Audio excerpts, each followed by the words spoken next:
I just thought I'd impersonate, like, what was that idiot in the council who decided that, she'd start a video thanking everybody for ignoring them for 3 years and then expected to get re-elected, then ran with the Katter party in the state. Wow.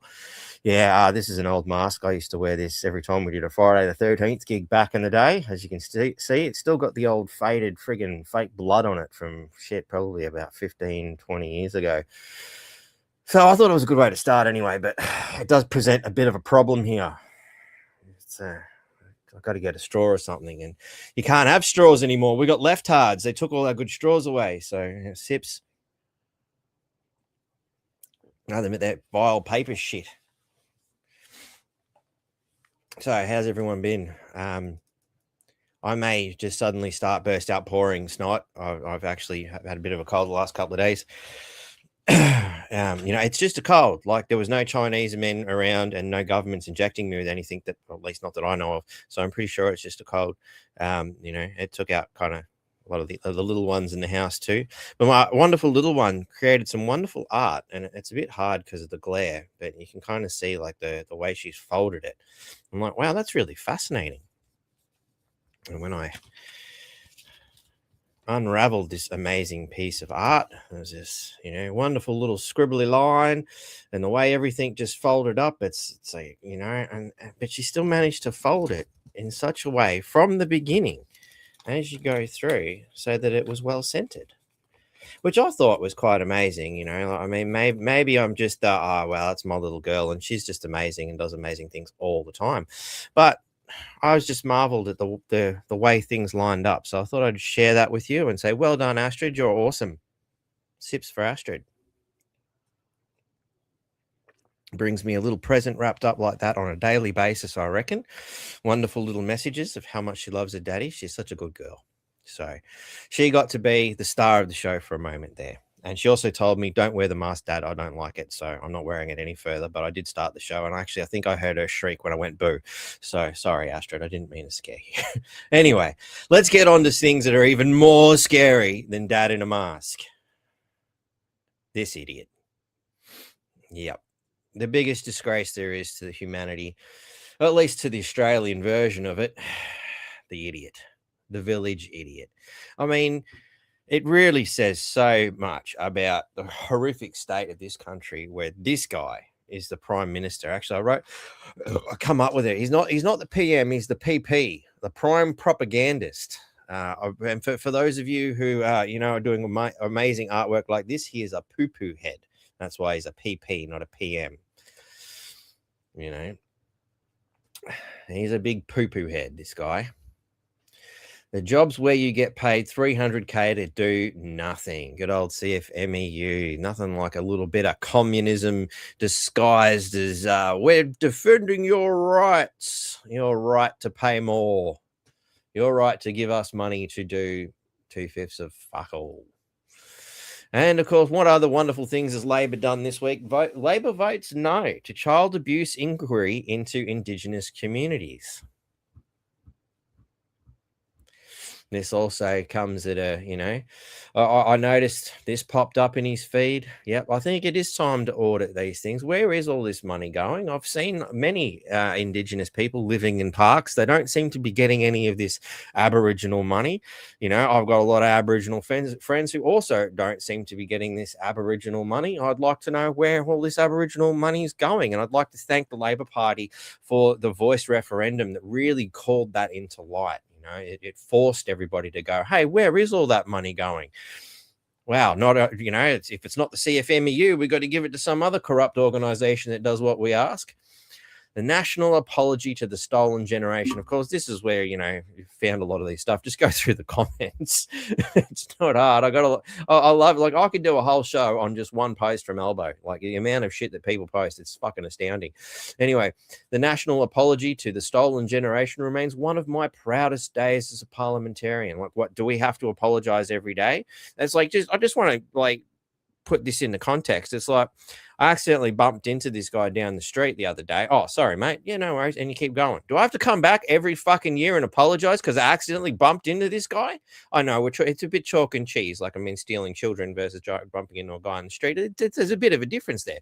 But the point is the apology. Either you've accepted the apology and moved on, much like the guy I bumped into in the street, hypothetically, because it didn't actually happen. I completely made that up. Wasn't it good? And, you know, and we move on, or we continue to harp on about it. But of course, this is a wonderful smokescreen for all the other shit that's going on with Albo right now. Let's quick look at the Aboriginals again. Like, that's not a big enough failure of what you've done here. Forever remembered as the Prime Minister who divided Australia on race and somehow got re-elected. That's the one that really mystifies me. I think we really need to look into the election fraud as well. And all the other dodgy underhandings, but we'll come to that. Labor has been forced to concede their flagship Housing Australia Future Fund has not built a single home in nearly 2 years since it was announced. I bet you CFMEU people have been building houses. I bet you we've got new roads going to vacation homes for certain politicians, you know, might even be one of the yahoos here. I mean, and for everybody who said, we need more women in politics, they'll be much better at it than the blokes. Just look at the fucking idiot standing next to the idiot. My God. Yeah, that worked out well. I'm sorry, but it doesn't seem to matter, you know, whether you're a man or a woman or a man pretending to be a woman or, you know, any other color for that matter. Corruption is rampant across planet Earth. Speaking of which, here's some more of those wonderful, lovely ladies in politics. I took 15 billion from you Victorians and gifted it to the thugs at the CFMEU. Oh, isn't that nice of her to hold that sign up and let us know what her true characteristics is? For, you know, obviously for the intellectually impaired who didn't realize what kind of a scumbag she was in the first place, it's merely by the party affiliation. But, you know, some people are slow. Rotten to the core, Labor hands unions record 15.4 million in taxpayer cash. Thanks, Elbow. You know, I mean, let's face it, this is the government who has raised the cost of alcohol yet again just recently. Thanks, mate. You know, a simple working man's pleasure. This guy and his Labor cronies. You know, Kevin Dudd did it too with the alco pop tax, you know, but he was in Epstein's bed. So was he in the bed or in the files? Possibly both. And what did he do? Again, tax the working man. Why? So they can give it to the CFMEU who tells you how we're defending your rights. Anybody see a problem with this cycle, or is it just me who can't seem to wrap their head around it? I mean, how gullible do people have to be to continuously support the unions? They're corrupt to the core. Now, that seems to have gotten out of hand. Not that out of order. Anyway, that was supposed to be later. But hey, this is a wonderful work of our migrant situation. Obviously, we know this. We've seen it before, but it's important. That got in the wrong spot. It was supposed to be in a different order, but it's okay. Albo knew exactly what was going on a decade ago, CFMEU whistleblower. So here we are, their own people coming forward and going, yeah, he knew. If I'm going, he goes too. Going, I go, we all go. It's like the fat guy jumping up and down on the fucking airplane going, you want to lose some weight? Righto. I seen it. It was a fat bloody comedian. I can't remember it. A long time ago, and he was jumping up and he's like, you know, the plane sideways because he's there. He's making jokes of his own immense obesity. Like this guy was chucking his belt on with a boomerang, but you know, and his response to, oh, you want to, you know, everybody go and throw the fat guy out was right. If I go, we all go. And he jumps up and down. Well, here we go. CFMEU doing the same childish skit. You know, is it funny? Well, I guess it's funny that we can finally see some of this corruption finally come to pass. And this is an astounding turn for the mainstream media where they're finally reporting on what a filthy, disgusting piece of shit Albo is in the last few months. Very convenient, I must add, given the political landscape that we've discussed many a times before. But, you know, if they did this kind of investigation into every politician, politics in this country would be dead. Now you have a big incentive to pick up the tools and get a trade. You can get $10,000 while you finish a construction apprenticeship. That's right, $10,000 right in your pocket. That's on top of free tapes, so you can get qualified without worrying about the cost.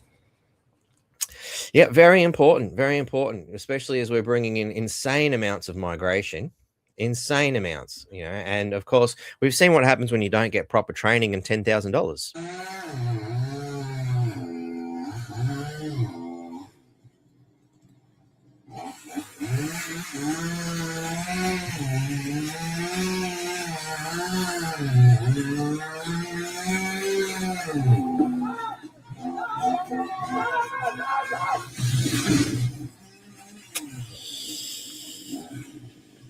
Yep, it kind of reminds me when I was in my teenage years, I believe it was. We had some Asian people next door to us, and they did a very similar thing, and it went through our house, not our house specifically. It took out the garage, the carport, and you know, the stuff we had in the backyard. The old man seen it coming and told them, "Hey, you can't do that. You can't have a little Asian lady holding a rope with this giant friggin' tree while you cut it down. It's not going to work, mate." But of course, they knew better. These wonderful, unskilled or skilled migrants, perhaps, you know, thought it would be a much easier way. You know, of course, they come around immediately with a box of chocolates and a whole bunch of sorries. But this thing's happened, and it actually happened to me. I can physically bring you witnesses. So, you know, this is not something I just made up, unlike the bumping into the street, guy in the street thing. This shit actually happens. And as you can see, you know, I mean, he had a safety vest on. Well, I mean, come on. Well, you got to give him that. He had the safety vest on. He was thinking about safety. He might not understood what that meant. He might not have had an English dictionary even. Perhaps he doesn't have any concept of what the hell safety looks like. But it's all right. With $10,000, I'm sure he can buy a lot, you know, some help. Here we go. Another apprentices, a load of apprentices looking for labor's 10K bonuses. Yep. Thanks, guys. You throw some more money at it because it's not like the country's gone broke. You know, it is mind-boggling. But of course, this all comes to a shock to the Labor government. They're not really sure about these things. You know, I don't know. Maybe these guys are so drug dependent, perhaps, that they actually forget everything that's happened, and that facilitates their ability for plausible deniability, for instance. You know, another concept we'll get into. Australia has had the biggest fall in living standards in the developed world. Yeah, congratulations, Australia. Geez, we've done such a good job. Quick, keep voting for the same fucking idiots. What could go wrong? Keep having faith that it even works. Any of this shit fucking works. Come on, seriously. At what point do we go, we've had enough? I know I have. I've had enough a long time ago. You should see the angry photos of me in high school with the friggin' mohawk and everything. Like, I'm pissed off back then. You think I've gotten any happier? No. Oh, I had to scream at the friggin' bank just recently. Oh, yeah, my credit card got fucking stolen. There's another story. Oh, no, it didn't get stolen. It got hacked. And as I, you know, vented my frustration at the, you know, compliant worker at the bank about, wow, didn't seem to have these problems with pen and paper. No member of my family ever had their bank attacked, you know, in the past until you digitized everything, you fucking idiots. And of course, my outburst came after the woman explained to me that this has been going on heaps lately. What they're actually doing is somehow guessing, was the word she used. They're guessing the long stream of numbers, the dates, and the CV number on the back somehow. Yeah, my credit card's completely fucked. It's going to take 21 days for them to fix that. That's going to cause all sorts of problems for me. I don't really want to get into it.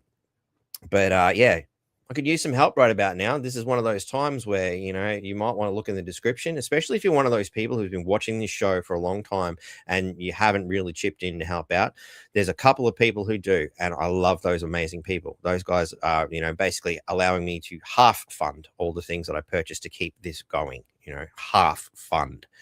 Yeah, I haven't been doing Sunday shows lately because I'm like, what's my motivation here?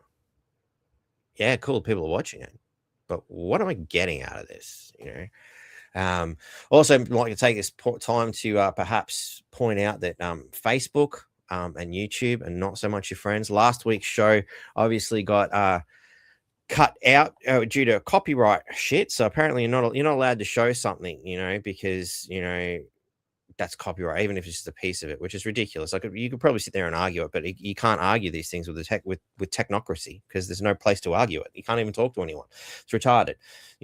We have just dictated how it is, and that's how it is. It's nuts. But anyway, long story short, fuck the banks, fuck the system, and I would suspect that AI is being used. They're not just guessing long streams of numbers. So, and as I told this lady, the billions and billions of dollars these banks make every friggin' year, you can't figure out security. It's only the primary purpose of a bank. It's only security of our money is their entire purpose for being. At least that's the sales pitch. Anyway, teachers, if your students know your political or sexual preferences, you should be fired. I wholeheartedly agree. Wholeheartedly agree. Where'd my little arrow go? Not the end. Oh, that was a short one. Okay, well, let's remove that and let's move on. So we discussed, the ever-growing failure and how the Labor government continues to screw us on a daily basis via taxation, for example. That's one of our biggest problems.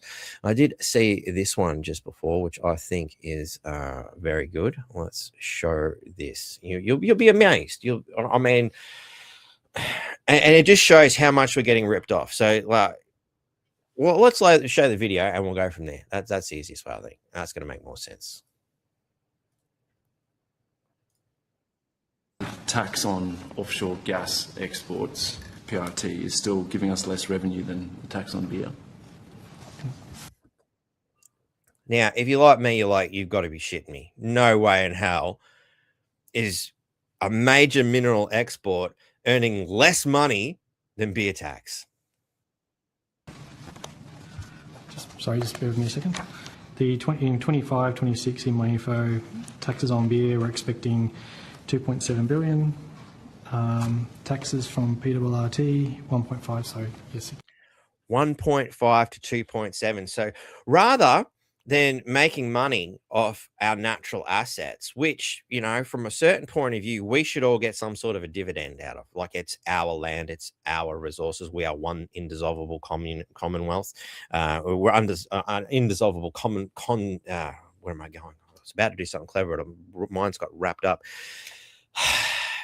One indissoluble communist nation, it would seem, more than anything. But 1.5 billion in taxes from natural gas, 2.7 from you, the working people, for having dug it up in the first place, as they tax a simple working man's pleasure like a drink. You feel like you're getting screwed, ladies and gentlemen? Our government is literally handing over the real wealth of this nation for fuck all and charging you for the privilege.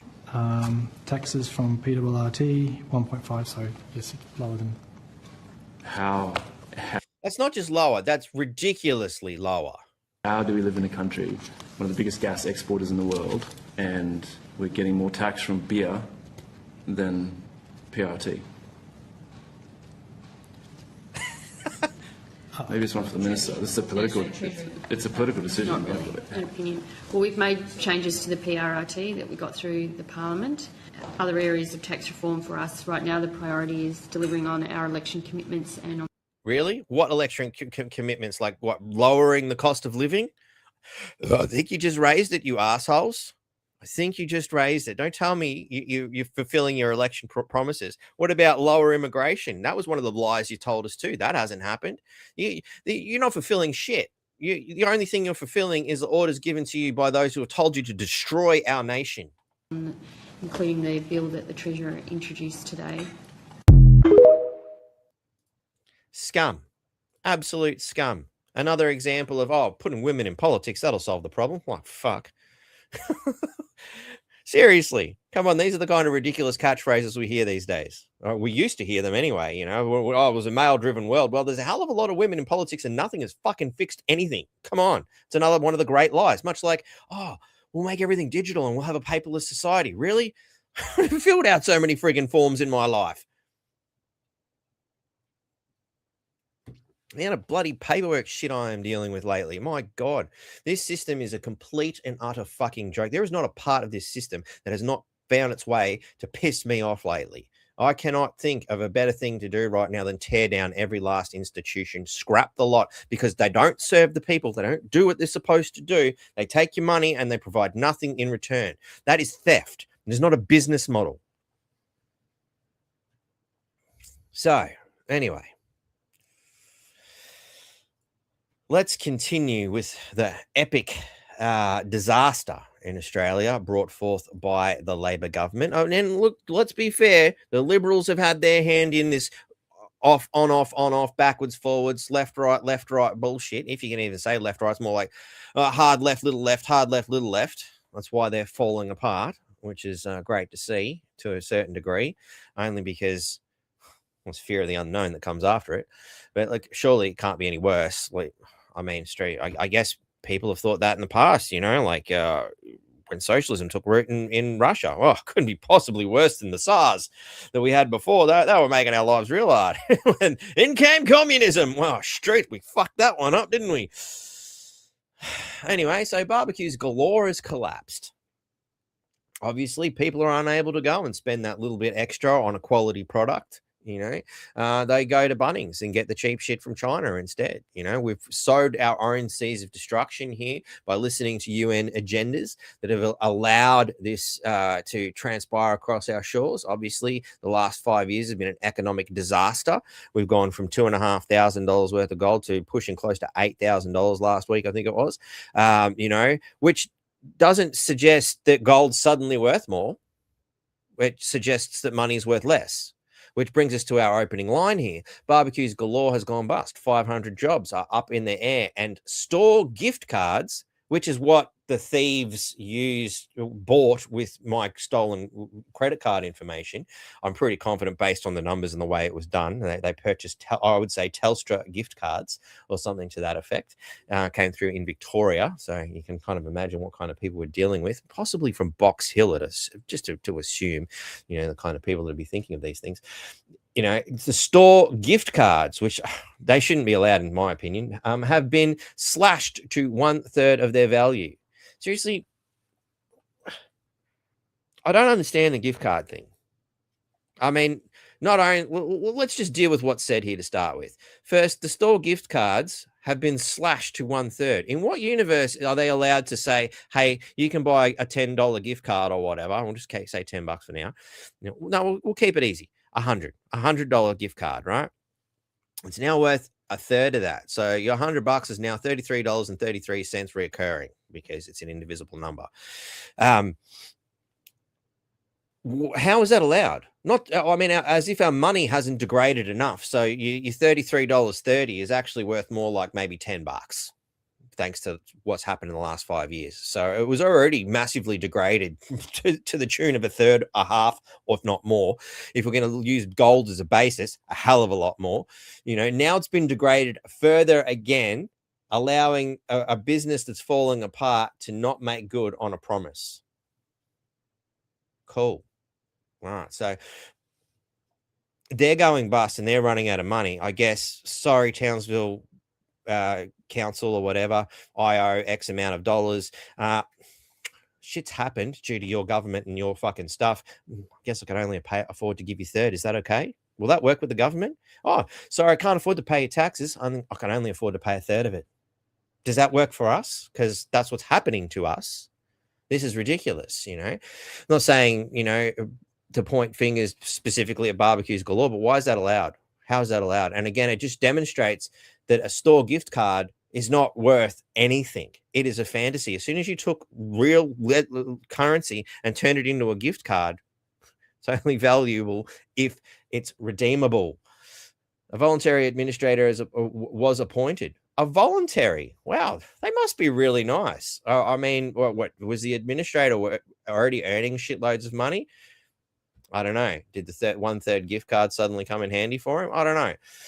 Well, it was appointed on Thursday, citing cash holdings as the largest issues for the failing business. Well, what about all them store gift cards? Australia's largest barbecue and outdoor furniture retailer oversees 68 company-owned stores and 27 franchises. So this is how we're looking after the workers. Of course, obviously 500 jobs, 500 staff, 27 franchises. The voluntary administrator, why won't you name them? Like, how shit are you at your job? You can't find out who that is. And receives and receivers say the business will need to be restructured or sold. So it's dead, you know. But this highlights the fact that it's not, this is just a big name.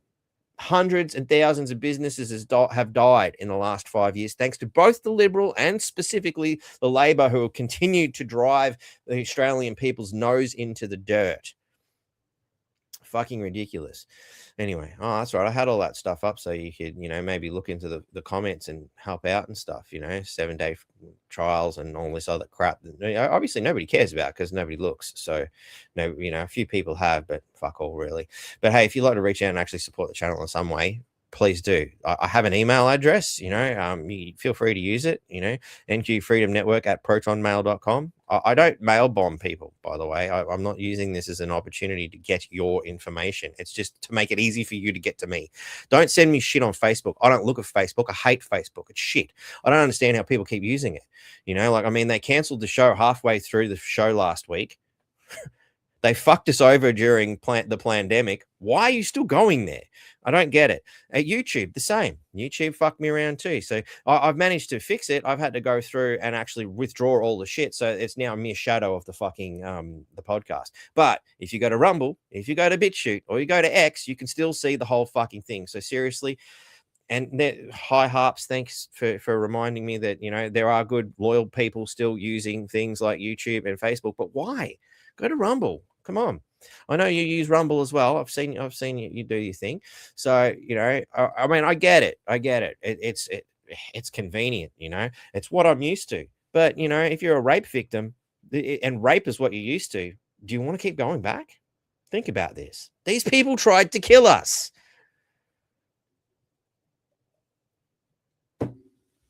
And convince you that the suicide booth was a good idea. Anyway, what else were they friggin' idiots done? Hang on, didn't I fix that? Thought I did.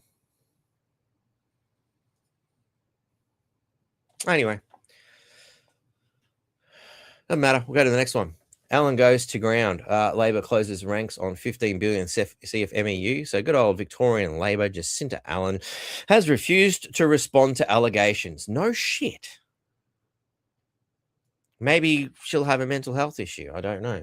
That her party knew of widespread criminality and union corruption on government building sites, but failed to act. This shit has been going on for so long. I remember being a young fella and hearing of the kind of corruption of unions bullying work sites into joining their unions by shutting them down with fake bullshit. Oh, look, we found a rat when there was no rat. We've heard of the Sluggate scenario. This is the dirty shit that these people have always been doing. They've been doing it for decades. Why there's been no investigation? Because the government is in on it. It's that simple. Labor knew. Are you surprised? Fucking hell. Half the Labor government are fucking former unions. Deleted chapters of a government-commissioned report reveal Victoria Labor governments were aware of CFMEU corruption on big build projects but failed to intervene. No shit. What a surprise. Anybody who's spoken to people in the building industry 20-odd years ago knows about this. They pretty much hijacked everything else by now. Allowing cost blowouts. Now, how many times have we seen this in local councils? Fuckwits at the Townsville City Council, for instance. Yes, that's what they were afraid of. That's why they needed to attack Troy Thompson, because of the cost blowouts. Not because he said something or remembered something wrong. No, because they were afraid of their cash cows going down. That's what it's all about. And of course, who pays? The taxpayers. 15 million in debt because of this dickhead and this filthy bitch. Each one of these people, shooting's too good for them. I wouldn't worry about gun reform. No, I can think of far more entertaining things myself. Anyway, an official appointed by the Albanese government deleted sections of a report that found the Andrews and Allen governments knew for years about corruption and criminality on Victoria's big build sites, but failed to act. Failed to, or much like refused to comment, refused to do anything about it. I'm sure you know where this is all going. We all get the basic gist of it. These people do not give a shit about us. They never have. They never will. They're only interested in lining their own pockets. And I've watched them turn pieces of shit like Christian Price, who's got about the testicular fortitude of some sort of a transsexual, I guess, turn from I will do the right thing within weeks to I can't afford to lose this big fat cash paycheck. Watch me turn on everybody. It's amazing. It's amazing how quickly you can turn into a piece of shit. Fuck everybody else. It's all about me. So if the press knew, then the public knew. Now, again, this is a lie. The press know a lot of things. I've been there. I've seen them know a lot of things and do nothing about it. They're just as bad as the government. If the public knew, then the government must have known. No shit. Everybody freaking knew, but nobody's doing anything about it. And where's our law enforcement? Where's ASIO? The military is supposed to defend us from enemies, both foreign and domestic. Where's the military? Why have no systems done anything? More to the point, as the guardian of the public money, the government had a duty to know. Well, they had a duty to the people as well as a duty to know. They were too busy worrying about fucking memes on fucking Twitter, apparently. It had a duty to monitor delays, blah, blah, cost blowouts. So they don't monitor them. They maintain them. That's the thing. Like, this is ridiculous. There is no doubt the government knew about the rising problem, of course, because they're a part of it. But it is equally clear that the government did nothing about it because it's their cash cow. How else are we supposed to launder money? Oh, God. Mr. Waston suggested it was impossible to know why the government didn't do anything. Are you for fucking real? That's almost as retarded as my history teacher telling me nobody knew why Hitler hated Jews. Are you a fucking moron? Fuck me. You expect me to believe that shit?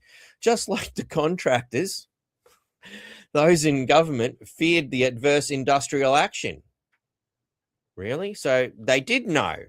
Oh, funny. Would have down the big build, or at least large parts of the big build. What big build? This is a big destruction. All I see is a Labor wrecking ball going right through the friggin' country. What the fuck have they built? Too angry. I can't deal with any more of this bullshit anymore. Fuck these people. Speaking of people that should be sorted out good and proper, Dan Andrews has convenient neurological problem while new damning police evidence about bike boy accident is reviewed. And isn't it interesting that while that's happening, the CFMEU's collapsing and one of the biggest turds the Labor has ever dumped on us, Dan Andrews is having mental problems. He is a fucking mental problem. What about the mental problems he has caused the poor victim in this particular photo? Not to mention the mental problems he's caused everyone in fucking Victoria and their respective family members around the rest of the country, and albeit the world, as the most locked down state in the world by the biggest turd that needs to be flushed immediately, adequately disposed of.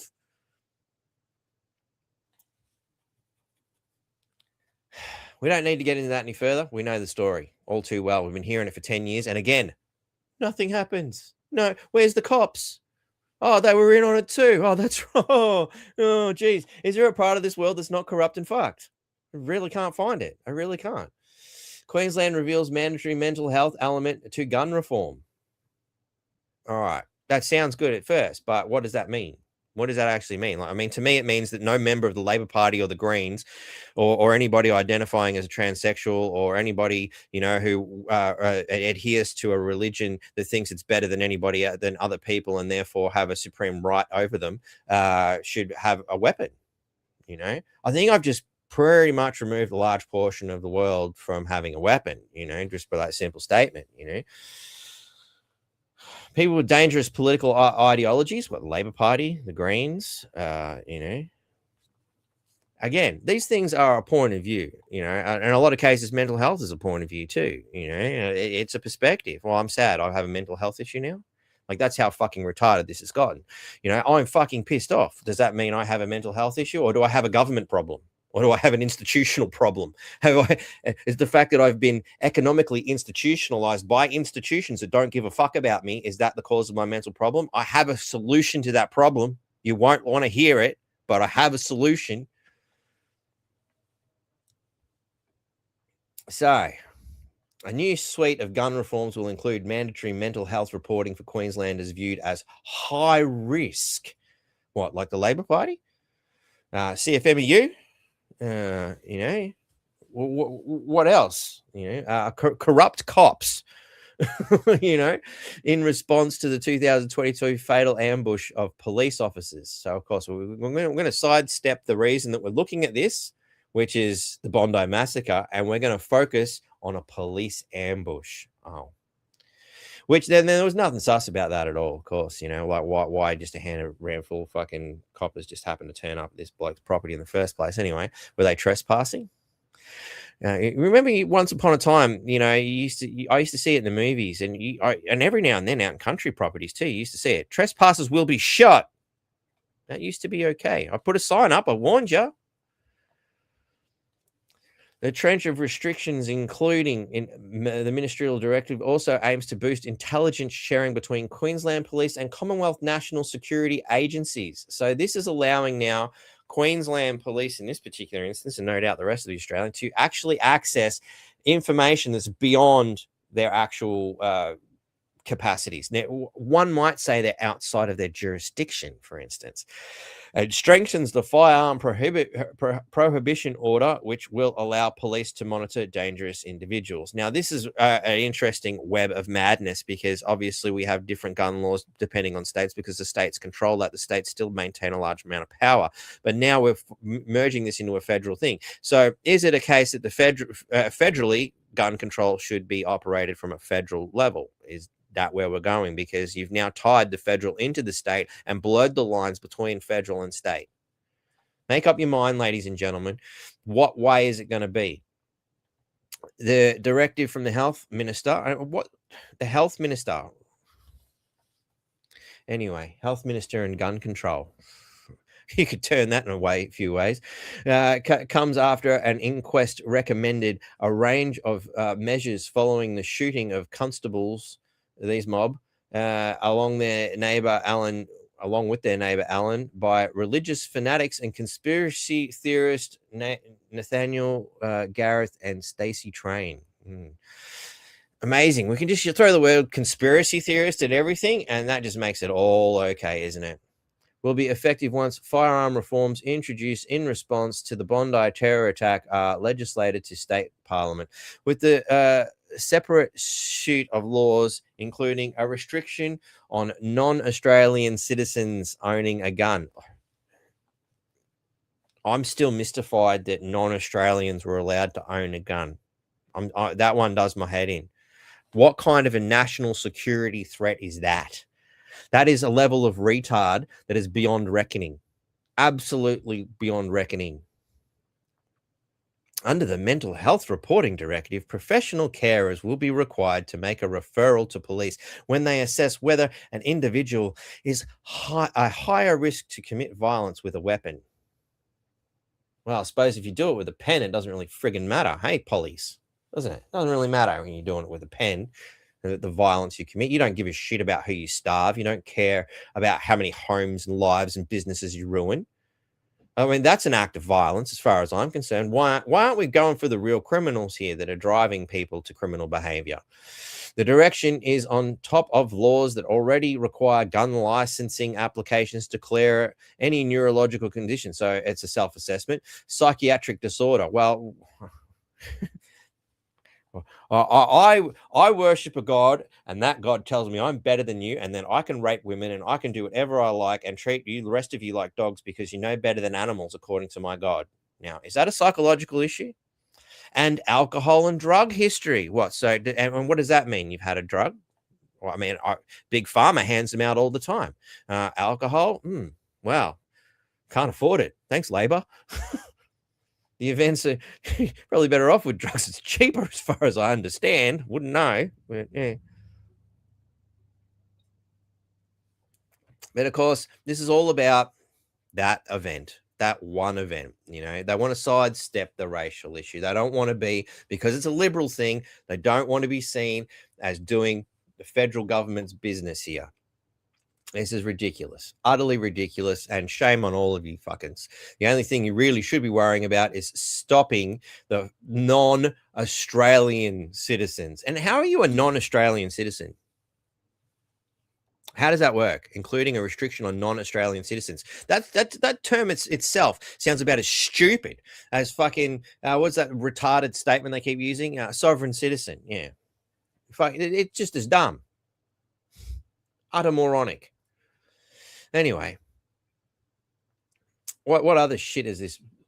PM latest handout to hide utter failure of government's renewable scheme. No shit. No shit. The Great Lie. TV host blasts media coverage of transgender shooter in Canada. Okay, cool. I didn't see that one. Or maybe it was. No, that was a different one. I grabbed something else. That's from the Herald Sun. Herald Gun, as I like to call it, because I like to, point and shoot. And then bury it way down at the end of the story that she transitioned 6. So there's actually a little something I got from Elon here that will work with this. I'll stop sharing that so I can share this. Where is it? Let me bring it up first. Sorry. Things are a little bit out of order, as usual. Never enough time, especially when you're blowing your nose all friggin' night instead of worrying about this. You probably hear it in my voice. I can hear it in my voice.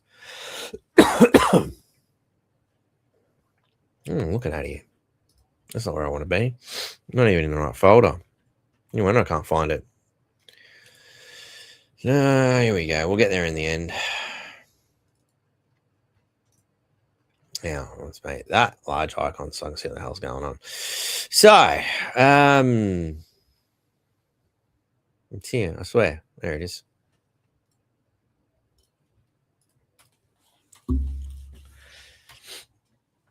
Mass shooting rates by demographic.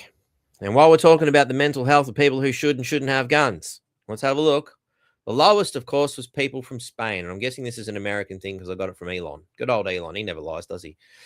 Asian women. I didn't see that one coming. I didn't realize Asian women would outrank Spanish men. Like, I mean, you look at the movies and it's, yeah, Holmes, yeah, I got my stupid hat and my pants hanging around my knees. Yeah, yo, Holmes, gonna cap you. I've probably got that totally all wrong. You know, I've somehow merged, you know, the black fella one from America with the, you know, Spanish fella. But, you know, I struggle to see the difference between them myself.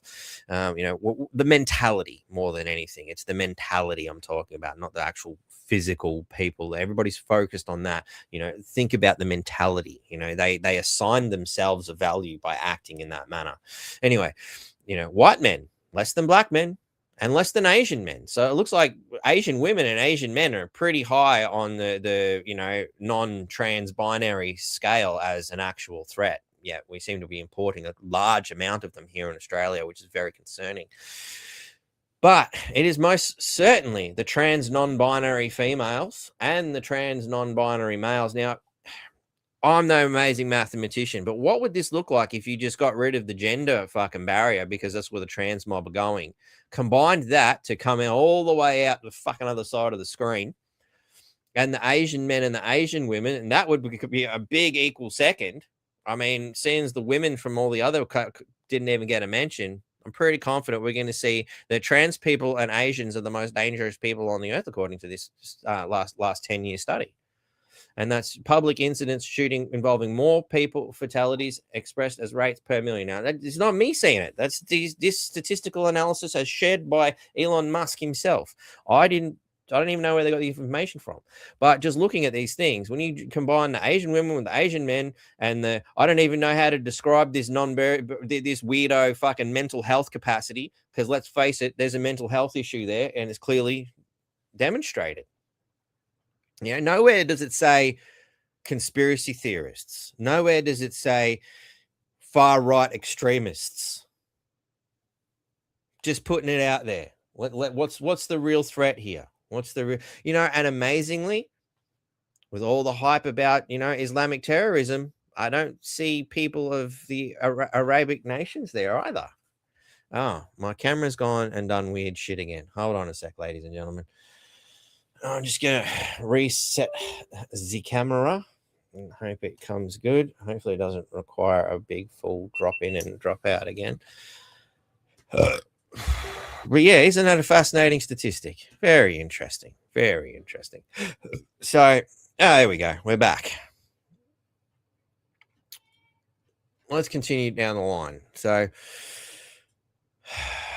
we've got here the federal budget giving in handouts. So, we've got to stop sharing that and share this. And while I'm at it, let's continue the fun.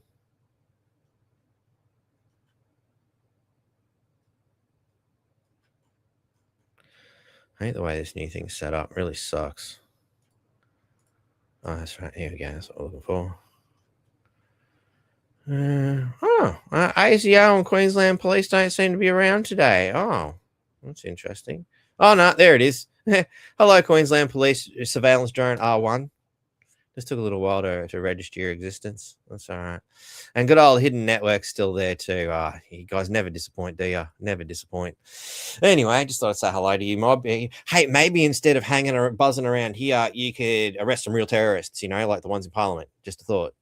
Just thought I'd put that out there. If you're bored and you're looking for something better to do, there's a whole array of politicians that need to go down like ASAP. In fact, I reckon you could pretty much be assured that if you were lucky, there might be 5% of them worth keeping, if you're lucky. Yeah. I strongly doubt it. Strongly doubt it. Because if you have the moral fortitude and testicular fortitude of about 2 weeks, Christian Price, for example, there's not much good in you left, is there? Yeah. How far has the corruption gone now to sell out so quickly? What a coward! What a fucking coward! Anyway. Maybe you can approach more members of the public and see if they're willing to, commit other criminal acts in order to serve the Townsville City Council's vile agendas. Where was I going? So here we go. Let's just listen to old mate himself, because I think my voice needs a bit of a rest. Total bungling and the untruths. Oh, by the way, I have something broken about Prince Harry that I'll have later in the show. Delicious. But so much of the budget today, included handouts to compensate for government mistakes, like handouts for the electricity bills is made worse with global warming policies, handouts for renters of first home buyers, for the housing crisis the government created by importing more than 1 million immigrants, and so on. But the Treasury today said, don't worry, we're at least now cutting this flood of immigrants. We want to make sure that we manage down net overseas migration and do that in a considered and a methodical way, which recognises that there are genuine economic needs for migration as well. You won't solve, for example, a housing shortage without sufficient workers. Hang on. We had sufficient workers. You and your union buddies fucked that up. We don't need to import more workers. We just need to get rid of the problems that prevent people from actually working. Like the Labor government and the unions. By training the workers, but also there's a role for migration. And so, of course, there's a role for migration. Yeah, it doesn't need to be the height in which you filthy maggots have used it to flood our countries. We're managing it down to more normal levels. We're managing it down to more normal levels. I love where old mate goes here. And and it is important to remember this is Murdoch media. How much can you trust it? Of course, these guys were happy to sell you poison and try and kill you too. So, again, and where were these guys back when Pauline Hanson was pointing this shit out back in the 90s? To more normal levels. Well, Chalmers' budget says it's now going to slash net immigration to 260,000 people a year. 260,000, which is a couple of 100,000 less than it was. But 260,000 sounds a lot, and it's in fact still nothing like normal. It's still... Just like to say, Valerie, that's a valid point. Again, it's time to migrate. We need to migrate to a better platform. I highly recommend everybody get away from Facebook and YouTube. Like, honestly, I've been saying it for a long time, and like I said, I understand it, but you got to treat it like the little worm. The little worm that could, and he ate through the leaves and the cupcakes and all the other things in bits and pieces, and then he made a cocoon. And then he turned into a beautiful butterfly. We need to stop being the worm. But what's even worse, though, is people have stopped being the worm, or at least they think they have. They've built their cocoon. They've gone into the little dark place and gone, the world's really fucked. I can't believe it as bad as what everybody already told me. It's time to accept reality. But now you've got your butterfly wings. You're dragging the cocoon around. Come on, wake up. Way, way, way above the normal immigration levels before the pandemic, which was a third of that. 1/3 of that. Joining me is Leith Van Onselen, co-founder of Macro Business and a former Federal Treasury official. Leith, thanks for joining us. Labor now saying, oh, we're going to cut immigration to 260,000 people a year. There are actually two questions about that. And the first is this: do you even trust it can and will do that? Oh, not a chance, Andrew. I don't trust them one bit. The reason why I don't trust them is before the last federal election, Labor said they were actually going to run a lower immigration program if elected. And instead, what do? They held the Jobs and Skills Summit in September 2022, and they used that as an excuse to ramp immigration to levels that we've never seen before. And as a result, we got 1.1 million net overseas migrants in only 27 months. So no, I don't trust Labor and immigration. Their track record is poor. The two largest periods of immigration in Australia's history have come under Labor governments. In 2008, under Big Australia Kevin Rudd, and surprise, surprise, under the current government. Now, we've got to remember, Kevin Rudd is in the Epstein files. He was a part of it. I'm waiting to hear Albo's name, to be honest. Well, the second question is this. Even if you did trust them, is cutting immigration to 260,000 over the next year enough? Hey, Harps, let's have a yarn, man. Shoot me an email. Let's have it. I think you have in the past, but let's have a yarn about doing a show. Is this what Chalmers claims? How does a worm turn into a butterfly? Well, worm, caterpillar, same kind of thing. I'm referencing Marilyn Manson at the same time, son. You know, if you go and have a look at Antichrist Superstar, when I was a worm, you know, it was one of the lines that pops out of that. It's been a long time since I listened to that sort of stuff, but yeah. Anyway, you get the idea. Normal level? No, absolutely it's not. It's 260,000 is big migration. It's not normal migration. Now, just to put some numbers around that, in the 60 years following World War II, Australia averaged net overseas migration of less than 90,000 a year. And over that entire 60-year period, post-World War II, Australia only exceeded 150,000 net overseas migration in 2 of those years. And even in the decade before COVID, which was labelled Big Australia, Australia averaged less than 220,000 net overseas migration. So no, Andrew, 260,000 is big migration. It's not normal migration. So how many people are we going to get over the next 5 years? Well, according to the budget, we're going to get 1.8 million over the next 5 years. That's not just net overseas migration, that's total population. So, and again, I'd like to remind everybody, as Albo has been on his knees, you know, saying sorry to all the Indigenous people, and, you know, how much he cares about the Indigenous people, while he's doing nothing to look into the, you know, constant systematic abuse of the Indigenous people in the Indigenous communities. You know, he is in the next 5 years, he's going to import more than twice the amount of actual Aboriginal people in this country. That's how much he cares about the Indigenous people. And I gave that statistic to some Aboriginal elders, and the words out of, you know, one particular man's mouth, who will remain nameless, was, them people got to go back. And I find that very interesting, because I've seen another left-wing pile of shit from the fucking ABC, two privileged white people, telling us all about how, that, you know, what's the there's a proper term for it, return migration or something to that effect. You know, remigration, that's it. Remigration is a racist, right-wing neo-Nazi concept. And as soon as I heard that, I'm like, are you shitting me? I just heard an Indigenous fella say that. He wants them to go back. Don't tell me it's right-wing neo-Nazi. That's fucking common sense. We didn't ask for them. We didn't want them. We can't house them. We can't deal with it. And not to mention, they're not exactly adapting Growth. But as we know, And on the concept of adaptation, I think it's important to add too.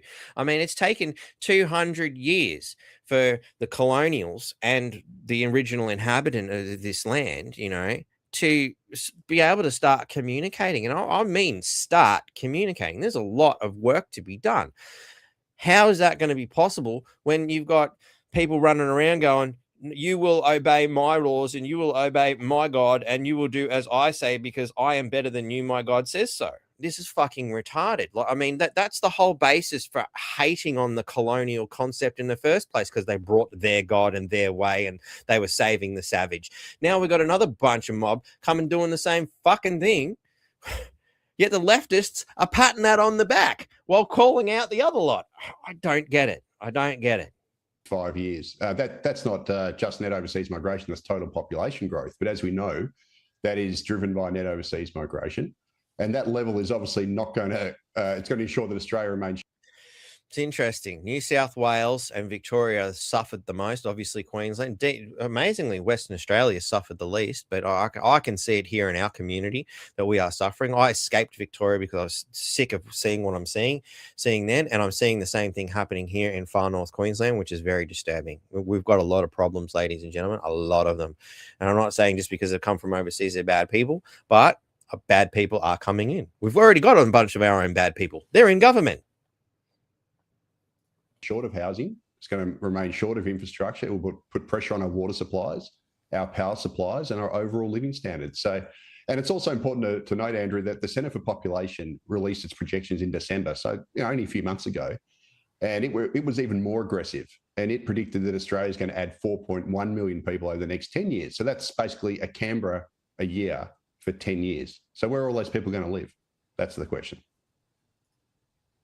Well, let me go back to that graphic, which is fascinating. Driven largely by immigration, we're going to have 1.8 million people over the next 5 years. The population of Adelaide and Canberra combined. That's what we've got to build. A city's as big as that, essentially, over the next 5 years. Victoria getting the most, more than 500,000 in just that one state alone. How does this influx of so many strangers this fast help this country? Of course, it's not going to help the country. It's going to ensure that this rental crisis that is, at obscene levels. Just last month, or this month, I should say, PropTrack released its rental affordability report, and it said that rental affordability is at its worst level in history. Well, how are you going to help that when you're going to fire hose in an extra 1.8 million people, 1.4 million of which are going to land in Sydney, Melbourne, and Brisbane, which are already flooded? Help the housing crisis. Obviously, if we've got a supply issue, you don't fix that supply issue by ramping up demand and pumping more people into the supply restricted market. That's just going to make the situation worse. This is an absolute failure from the federal government. To the budget, the total bung. Yep. It's hard to see it as anything other than exactly that. But I mean, of course, Pauline Hanson was just a racist for pointing out that we were going to have these problems 40 years ago. And anybody who had the clarity, or 30 years, 30, 35, we'll say, who had the clarity of vision to go, there's something wrong here. This is what she's saying is bang on. That certain cultures have terraformed entire fucking suburbs into their own little version of what they came from. Why did they come here then? If you come here to live in Australia and embrace the Australian ways and all that, why did you convert everything into your country? That's a takeover method. That's a hostile invasion. It's like, oh, I love that sinuses where it's like, oh, I'm going to make you sneeze. Oh, no, I'm not. I'm going to make you sneeze. No, I'm not. Your body's always fucking with me. I feel I'm more at war with my body half the time than trying to find peace with it. I mean, I wave the white flag, but I know maybe there's some sort of communication breakdown. Oh, shit. Anyway, so let's obviously bring in, the opposing result. They've created this problem to which there has always been a response.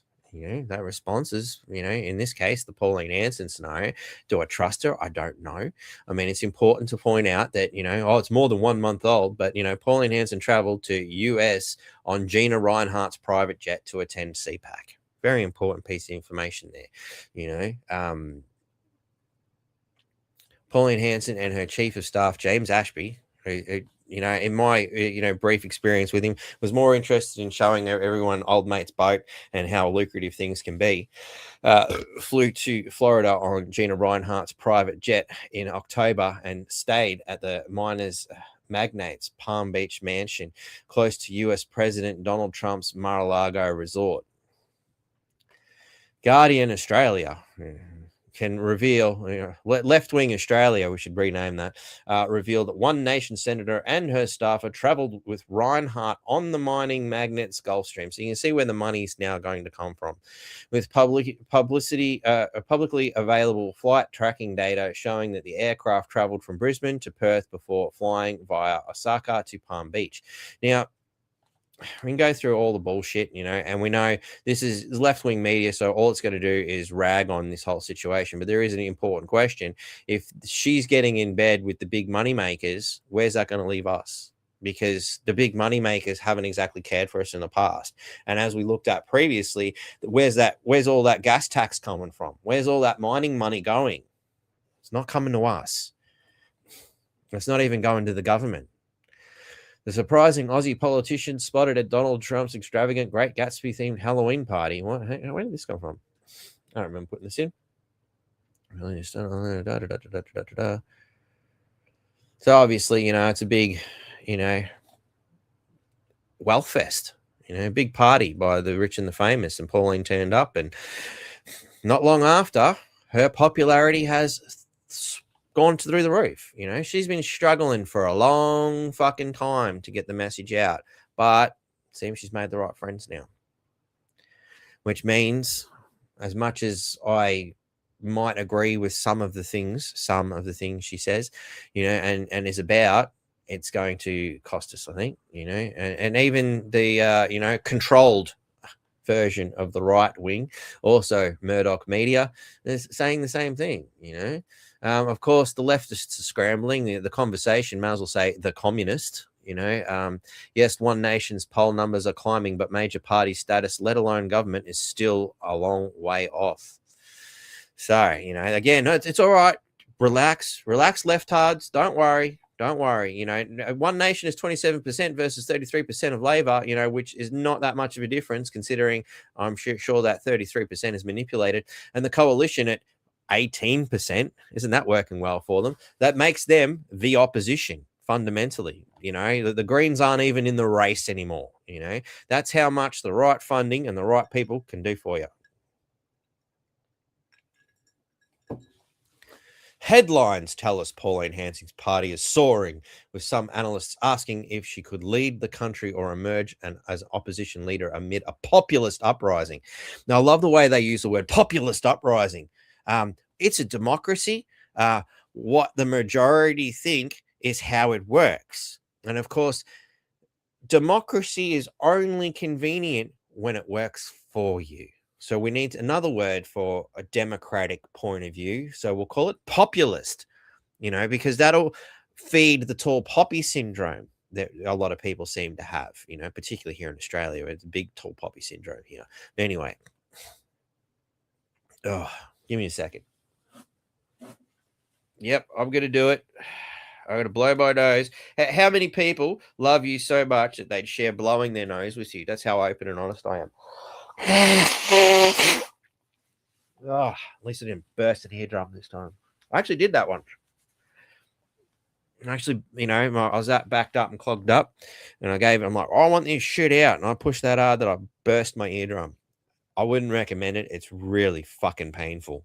I was lucky that I was in a small room at the time, because the walls held me up as I nearly fell over. Anyway, it was a toilet. I admit it. All right, it was a toilet, and because it was a toilet, it kept me up, and I had the sink to hold on to. So anyway, Headlines tell us Pauline Hanson's party is soaring. Yeah, we got all that. So obviously they're worrying and they're trying to play it down. I mean, the project. Could you think of anything more pointless in your if you tried? One Nation is officially more popular than the Liberal coalition in new polling. Well, you said it yourself. 27 to 18. That's close to 10%, which is a lot less than the 6% between Labor and One Nation. Interesting. So anyway, they're obviously all in fear and they're jumping up and down. You know, of course, this isn't just an isolated incident here in Australia, is it? This is something that's happening all over the place, you know, in Western nations, which is specifically, seemingly, being targeted because the same problems are happening in the same fucking countries. 3 men, and I'm going to assume that this is Britain based on the way it's worded, but because so many words like, you know, was it Epping? Well, there's one in Victoria. So anyway, Elon says there will be a reckoning. 3 men protesting against the rape of a young white British girl. So again, must be England, I'm guessing, but that doesn't mean necessarily. Anyway, have been jailed for doing so, for speaking out. This is really badly worded. So I'm going to have been jailed for speaking out to protect her and other girls in Epping. Sorry, I have to correct that because it's doing my head in. However, the illegal foreigner who raped the girl got less time, and also he's here illegally. Now, make this make sense. Now, of course, the video, it's just some somber music and, you know, this thing, you know. Yeah, don't tell me that you're caring about the community by doing this. How is this protecting people when real crimes are being committed and you're brushing it under the carpet, but the people who point out real crimes are happening get jailed? That is not justice. That is not fair. And I can't help but feel that it reminds me a lot of the gatekeeping scenario that I presented a couple of times now with the Elohim and the meeting of the Elohim in Psalm 82, where why aren't you looking after the people? Why aren't you doing the right thing? It seems to me that, you know, elements of the Bible, such as Psalm 82, much like George Orwell's 1984, became an instruction manual. And, you know, people going, hey, we could be that kind of asshole. I could pretend to be God too. And I could not give a fuck and do whatever the hell I like and turn this into the demon's playground. Has anything changed in the last 4,000 plus years? Because let's face it, how long were the Elohim hanging around for committing acts of injustice? Because here we are, our government seems to be replicating that. And one might argue anybody following religions derived from that may just be the catalyst for it, which is the reason that I've been showing you these things, you know, is to show you how far back, how long the human race has continuously endured this kind of injustice. This is ridiculous. When do we wake up? This isn't shit that just happened in you know, my lifetime. This has been happening for my spirit's lifetime on this planet, I would say. You know, this is thousands and thousands of years, the same fucking shit. When? How many generations does it take before you go, you know what? I don't reckon this guy's a god. You know what? I don't think these people give a shit about us. When do you wake up?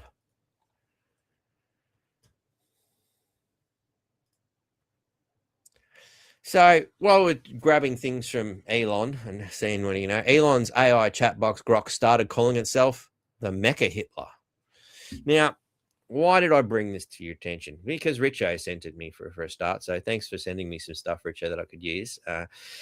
We have improved at Grok, says Elon on X last Friday, about his platform's integration artificial intelligence chatbot. You should notice a difference when you ask Grok questions. Indeed, the update did not go unnoticed. Now, mind you, this is, you know, from midway last year, but it escaped my attention. You know, the chatbot later claimed its use of the name Mecha Hitler, a character from the video game Wolfenstein, as was pure satire. Guess seems like some people didn't see the joke.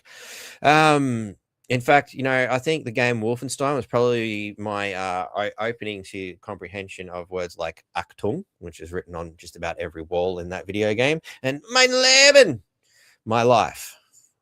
which was screamed by the Germans as you shot them. Anyway, that's the video game. I didn't come up with it. I just was, a poor kid. I was a victim of the video game. I need counseling. I played the video game. Please, I'm just a victim. So that should get rid of any of your white supremacy problems. Anyway, in another widely viewed thread on X, Grok claimed to identify a woman in a screenshot of a video, tagging a specific X account and calling the user radical leftist, probably are, who was gleefully celebrating the tragic deaths of white kids in a recent Texas flash floods. Beyond fucking leftard, that is a radical leftist. That is a lunatic human being that has obviously really gotten in with the Elohim concept of these people are just animals and they're idiots. Again, this is, you got to understand the historical implications of the truth about the Bible, and the mental effect that has had on this planet for thousands of years. You've really got to wrap your head around it. It's a hard one, especially if you're still not ready to come to terms with the fact. And like I said a million times, I'm not saying there isn't something out there that you may call God. I personally don't like the word because of what's been done to it. The concept, the true spiritual nature, I wouldn't give a word to, because it would pretend that I have some concept of what it really is. I'm not that arrogant and I'm not that stupid. I don't know. That's where I'm going to leave it. Everyone's personal spiritual journey should be their personal journey. And, you should be able to walk up to a guru and have a yarn, but you don't have to take on everything they say. You just take what's worth something to you and keep moving, Hopefully that's not megalomaniacal self-supremacy, as, many religions seem to be formed on. But that's just mine, So it's interesting, that he's tried to create a counterpoint, and the counterpoint to the leftist narrative and the leftist AI did this, is the observation I'm making, so that led me to go, well, what other AI forms are out there, and what do they think, so I posed the question, which I thought was quite the relevant one. Has the left driven the far right positions in this particular state and time? So of course, Brave AI is not a chatbot.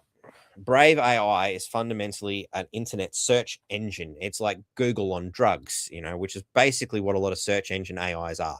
They're searching the internet, but much like shit research on the internet, they've only looked at the first handful of things, and they do horrible things like Wikipedia every time. Even when I tell Brave, stop looking at far left conspiracy sites like the Wikipedia and university-driven far left supremacist constructs, can you please admit that shit, which I actually stated later. Get rid of that crap. Oh, I don't think it was down here, actually. Anyway, we won't get to that point. We'll get to this. So the idea that the left has driven the rise of far-right positions is a reoccurring argument in political discourse. Of course, because it's obviously true. I don't think there was a great deal of far-right activity that I was certainly seeing up until recently because of what the left has done, and more to the point. And what has the left done? The left has followed the trail of breadcrumbs left to it by the UN and the other fuckwits.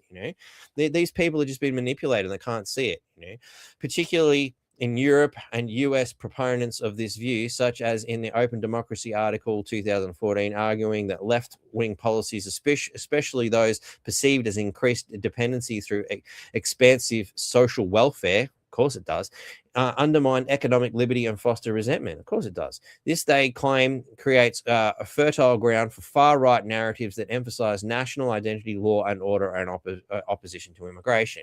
All right. It goes through the key arguments.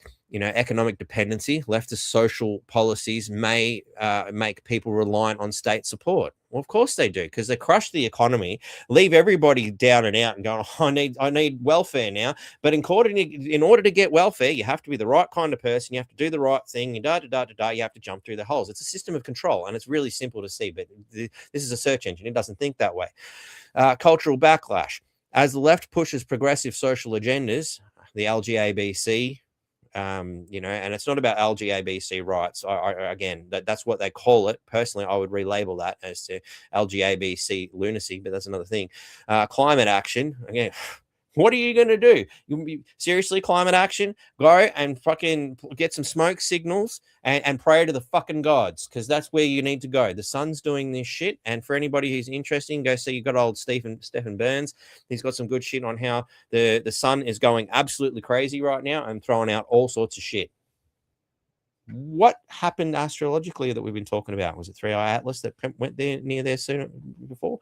Has that somehow stirred things up? Whether it was just a rock or whether you think it's something else, that's irrelevant. The point is, these things, these astronomical bodies do have an effect. You know, that's how they found friggin' Neptune in the first place. You know, you couldn't see it. There was mathematical observation by noticing the movements of planets, and then they do the maths, bang, you can find it. It's observable facts, right? Some voters perceive these as threats to traditional values. Yes, they are, leading them to support far-right parties that frame themselves as defenders of national culture.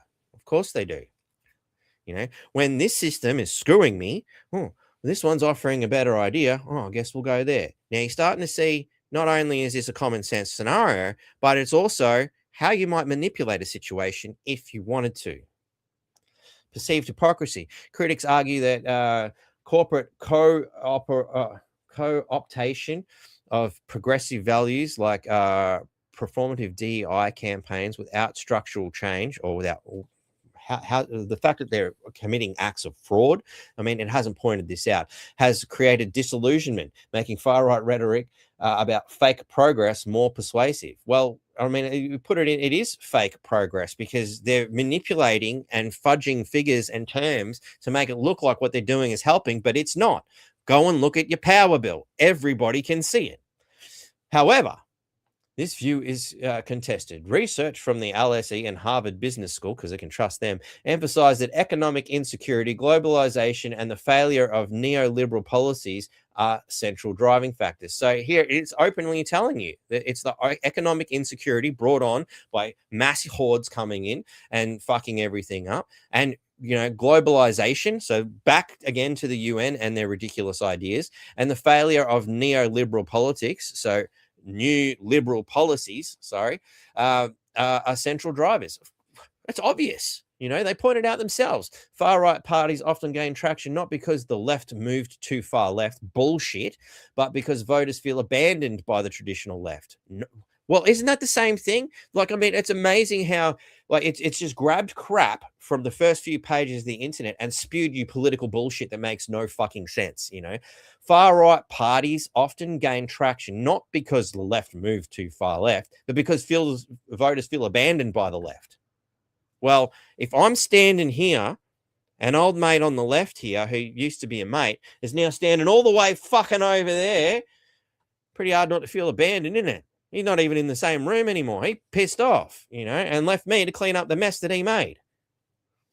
Glad they can point these things out. But as I've learned, you can't actually argue these points with a brave AI, because it's just a search engine. It actually has no logic circuit. It has no ability to filter. It actually has no ability to stop looking at Wikipedia, I've noticed. So anyway, but of course, you know, parties in stagnation, rising inequality, and migration crises. So it actually points out there's a migration crisis. In summary, while some argue that the left's policies have indirectly fueled far-right growth, I don't know about indirectly. I'd say they directly, but by creating dependency or cultural alienation, yeah, well, I mean, yeah, you have alienated the culture. It's what you kind of did to the blackfellas in the past. The Aboriginal culture was alienated. The blackfella wasn't allowed to speak his language. They had to do certain things that I'm not going to get into in order to survive, right? That's something I'll have a discussion about another day. But at the end of the day, they were not just culturally alienated. There was a cultural assassination attempting to be happened. Now, and I discussed this, it's an observation I made myself a long time ago. We as the colonials, I guess, as you would like to call it, because my family's been here for so long that we had to go and look up how we got here, are now feeling like the Aboriginal people. Our cultures are now being invaded. Our way of life is being destroyed. And they're doing the same thing and telling us we can't speak our truth. We can't speak our stories. We can't say our things. We have become exactly the same as the Aboriginal people. So everybody who's still jumping up and down about blackfella this, blackfella that, maybe it's about time that you start to stop and think, shit, I've actually got more in common with them than I thought. We have a lot in common. And it was really good because I was talking to some Aboriginal people who actually pointed out that the same thing. It wasn't just my personal observation. Other people are seeing it too. That we're actually in a much better position after 200 years of learning to adapt with these people and work with these people. We've also now actually feeling exactly what they felt.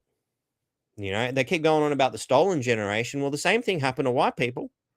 We're all victims of the same thing. We're all victims of the same system. We're all victims of the same evil cartels pretending to be a religion, pretending to be a government, pretending to be somebody that actually cares about you, but they don't. They never have. They only care about their power and maintaining that power. But anyway, growth by creating dependency and cultural alienation. Broader analysis points to economic hardship. Yes, everybody's really feeling it because money's worth fuck all now. Businesses are dropping and dying, like political fragmentation. That's the desire. They need everybody fighting against each other. Otherwise, you might realize these assholes are the problem. And the failure of mainstream institutions are more fundamental causes. But the problem, and of course, I pose the logical question, in the explanation, you, pointing it back at AI, have said that the current policies by the left designed to promote equality have, in your conclusion, created economic hardship and a welfare dependency, highlighted by the institutional failure of institutions that have adopted left and far left ideologies. Is it not reasonable to conclude, based on your own statements, that this leftist ideology has caused not only the rise of the far left, but also systemic failure? Now, you're going to be annoyed because all it does is just continuously spout the same bullshit, which is one of the frustrating loops, I get with this. You can't argue with an idiot. It's like you're arguing with a librarian. For those of you who have seen Star Wars, if it's not in our library, it does not exist. Fucking retards, And I pointed out, you need to erase all information references to Wikipedia and universities and reevaluate your answer. Of course, it can't do it. It actually cannot do it. So the Brave AI is only useful for scanning what the popular content on the internet is. And that demonstrates one of the big dangers of what's happening with this archival data is it's ignoring the reality of the situation and only going, oh, cool, we've got this and we've got that and we've got this and Wikipedia said this and we're going to go to the same thing. And it was like the same kind of fucking moronic conversations I would have with reporters who would go, I'm going to fact check you and go, oh, well, the first thing I found on internet says this. Are you fucking real? Like, are you really that dumb? Look, I found it on the internet. Fuck me. Oh, fuck me. Anyway, speaking of things we found on the internet, another conversation I had with a good friend was an observation made about the animal seems to be fighting back. And some might say that's the earth fighting back, the Gaia for another term, animal attacks are on the rise. And it was funny because he said that not long after I heard, there was a woman on one of the islands, which name I can't remember, was attacked by dingoes and shit. And, generally that doesn't happen, I don't know if they were attacked, but they were found being mauled by dingoes, more to the point. Maybe the dingoes just seen a meal. Maybe she had a COVID vaccine and now those poor fucking dingoes are going to die, because they feasted on her foul flesh. But anyway, yes, there is evidence of a statistical rise in animal attacks, as I asked the old Brave AI, particularly in the last 50 years, though this trend is influenced by reporting practices and human-wildlife interactions, which is an interesting observation, which would suggest that humans are going into places they shouldn't be. And perhaps, the constant need to sell fear because people keep buying it. That's the problem. You can whinge and complain that there's hot cross buns in fucking January in Coles and stuff. Stop buying them. It's that simple. I think I was offered free bloody hot cross buns the other day. I said, no, it's not Easter yet. That if you're committed to something, be committed to it. So anyway, global large carnivore attacks have increased significantly since 1970, with a 32% fatality rate among 5,000 odd people. Documented attacks 1970 to 2019. The number of reported attacks has risen non-linearly, especially in low-income countries where 90% of incidents occur during livelihood activities like farming or herding. I like the way it's called a livelihood activity like farming or herding, in poor countries, but here it's called environmental disaster. Funny. This rise is linked to expanding human populations, agricultural land use, and habitat encroachment into carnivore territories. So again, we're going places we're not really welcome. In the United States, animal-related fatalities have shown a clear upward trend from 2018, averaging 267 deaths per year, which really isn't that much. I'm pretty sure COVID-19 killed more people. COVID-19 jab killed more people. The highest in 4 decades. Dog attacks and stings from hornets, wasps, and bees are leading causes. Well, it's all right. The bees population, we're working on that, because Bill Gates needs a new fucking ivory back scratcher. This rise correlates with increased pet ownership. How dare you own pets, especially during the COVID-1984 pandemic, which also contributed to a surge in pet-related injuries in countries like Australia. Really? So anyway, I just thought it was a very interesting point of view that, from a tribal point of view, I was given these perspectives, and there you go. Not wrong. Again, it's just observation. But according to the internet and according to the systems, you're not allowed to think and make observations for yourself. Have you been given authorization for that? Do you have a piece of paper for that? Well, do you have a piece of paper that proves you're sane? I'd be worried about the guy who turns around and says, yeah, I do, actually.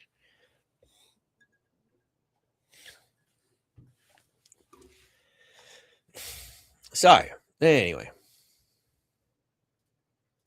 where was I? Let me get through this.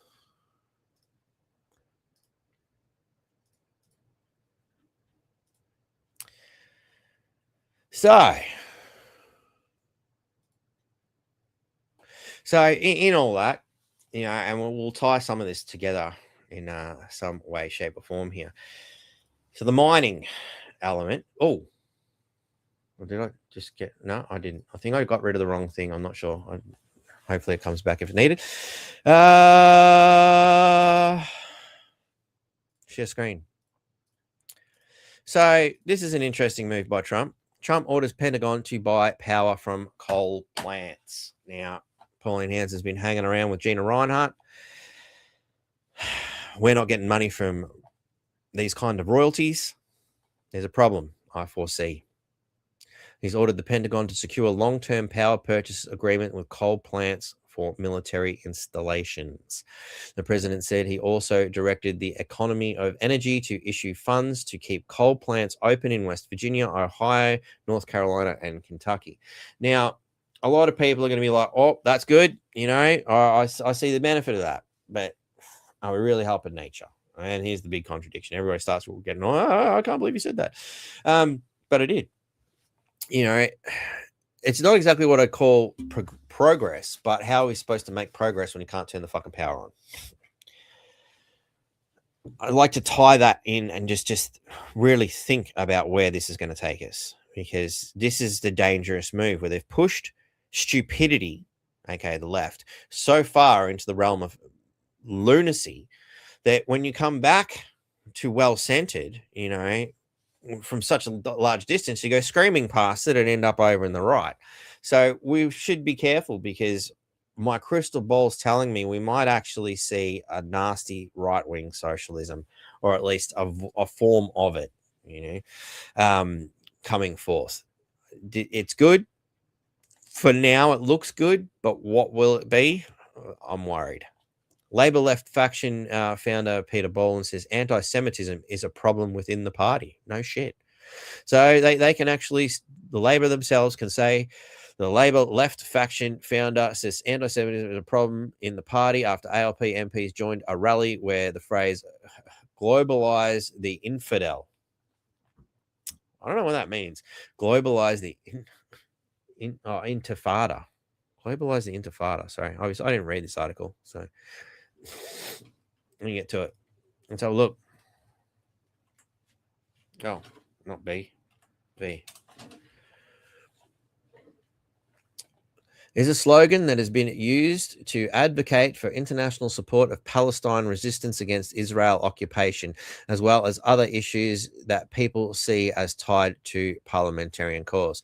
All right, cool. So that's good. That puts it into context. So And you see how it's very important to, make sure if you don't understand something that you look it up so that we can keep moving. All right. So I don't see a problem with stopping Israel encroaching on other people's land. To me, what they're doing is wrong. Don't know if I agree this concept, but again, it's coming from a globalization point of view. Seems to be very disturbing, sort of concepts. But let's face it, Israel hasn't exactly been anyone's friend. We're all paying shitloads of money to Israel, and what are we getting for that? Better loans, cheaper interest rates. Is that what it is? Because we live in a fiat currency and we're like the Western nations are just hemorrhaging debt like nothing else. Do you think that perhaps Western governments fell for the satanic cabal's ideas? And of course, what I don't think, I don't want to attack Jews specifically because I don't think Jewish people have done anything wrong. What I do see is a satanic cabal of evil pieces of shit hiding behind the Jewish faith. That's the way I see it. And of course, the Jewish people are suffering, as they have always. Not because the Jewish religion or the Jewish people, the people who worship the Jewish religion, are inherently bad themselves. But those at the very top aren't really of this good side of things. They are of we want to be more like the Elohim and run the show. We are the controls, we are the gods, and fuck all you peasants beneath us. That's kind of what I'm seeing this as. But this is political bullshit. I would call this entire thing political bullshit. Oh, they're anti-Semitic. Oh, they're anti-Israeli. Blah blah blah blah. And they're trying to take the Christian and Catholic minds and going, well, which ones are my friends? What if none of them are? What if everybody's just like everybody else in these positions of power and they're only interested in their own personal gain? And they will say and do anything in order to continue that system. Of course, Susan Lay's defeat has turned in, reshapes Liberal leadership and raises the stakes of Angus Taylor. So Susan Lay, ousted by Angus Taylor, continues yet another chapter in the destruction of the Liberal and Labor parties in Australia for the last 20 years, as we watched the Labor Party fucked it up, and then the Liberal Party fucked it up some more, and the Labor did it again, and it's just backwards and forwards. They can't find a good leader. Is it bad leadership, or is it just the fact that the parties are rotten to the core? You can't keep cutting out, you can't keep cutting out one cancer here because another one keeps growing. The whole place is just a little cancer machine, It's just fucked. In the end, the defeat of the Liberal Party's first female leader was emphatic, and even her closest supporters had realised she was on borrowed time. She was on borrowed time for the word go. What a disaster. I am sad that we've lost our first female leader so quickly and in this fashion, but that's politics. Because it doesn't matter what you got between your legs. Can you do the fucking job? It's pretty straightforward. After 9 turbulent months in the toughest job in politics, that was the toughest job. The toughest job in politics is living under it. I'm sorry. Where's the medal for all the Australians who haven't killed themselves because of this shit? Brought down by the rival she originally beat to become Liberal leader. So, of course, again, these guys are having a pissing contest in amongst their own party for who can be the world's biggest tyrant, It's ridiculous. They can't even get along with each other. Angus Taylor and his supporters have argued that the continuing dire polling for the opposition is unsustainable. No shit. As it bleeds significantly members of voters to One Nation, and they are right, for sure. However, in highlighting poor opinion poll results as a reason to dump their leader, they have set themselves the same trap as Malcolm Turnbull did when he toppled Tony Abbott to become the opposition leader. Yep. And it's the same thing that happened with the the Dud Julia scenario. Now, the dreaded news poll test is one for Angus Taylor to carry as he seeks to improve the fractious coalition standing after 2 comprehensive election defeats. Let's face it, I don't think it matters which one of these chimpanzees you put up there. The problem is they're all reading from the fucking same script. There will be initial goodwill for the new leader. Will there? Really? I've got a middle finger for him already. I don't even know who he is. But Taylor will now battle the same obstacles his predecessors faced. Yeah, this and this. National Party frictions and questions about this past mistakes in governance. And if he fails to lift the opposition's electoral standing, you can be sure fellow leadership aspiration Andrew Hastie will be waiting in wings, ready to pounce. Yep, that's right. It's like for those of you who are Star Trek fans, it's like serving aboard a Klingon ship. You're not just worried about being shot out of space by someone else who doesn't like you because you're Klingon. You actually got to worry about the underlings underneath you, because their best way for career advancement is to kill your leader. So a lot you can learn from science fiction, Sips. Because this is definitely politics in this country is a primitive form of thuggery at the very least, and the Labor government certainly shows us that with their stance with the CFMEU. I was going to go into this because I thought it was funny, but I wasted enough time on Zoya Patel. But we'll do it quickly, because basically she's going on, and what really grabbed me is, obviously she hates Pauline Hanson because it's all because of her that people are racist. Yeah, bullshit. Even my hardened black heart. And I'm like, really? That's your choice of words? Even my hardened black heart. So it's like, to me, when somebody has a black heart, it usually means they're cold, heartless, and uncaring. That's my evaluation of it. But it's also been hardened. So it's become that way because everything around me is so horrible that I have to be horrible too. It's like you're justifying being horrible because of that. But what they're probably really trying to say is to play the race card, So let's have a look at the race card. Interesting. Doesn't exactly look like you're kind of African or even, indigenous, which might be what you might be thinking, Let's see. Where does she actually come from? Doesn't care to tell us.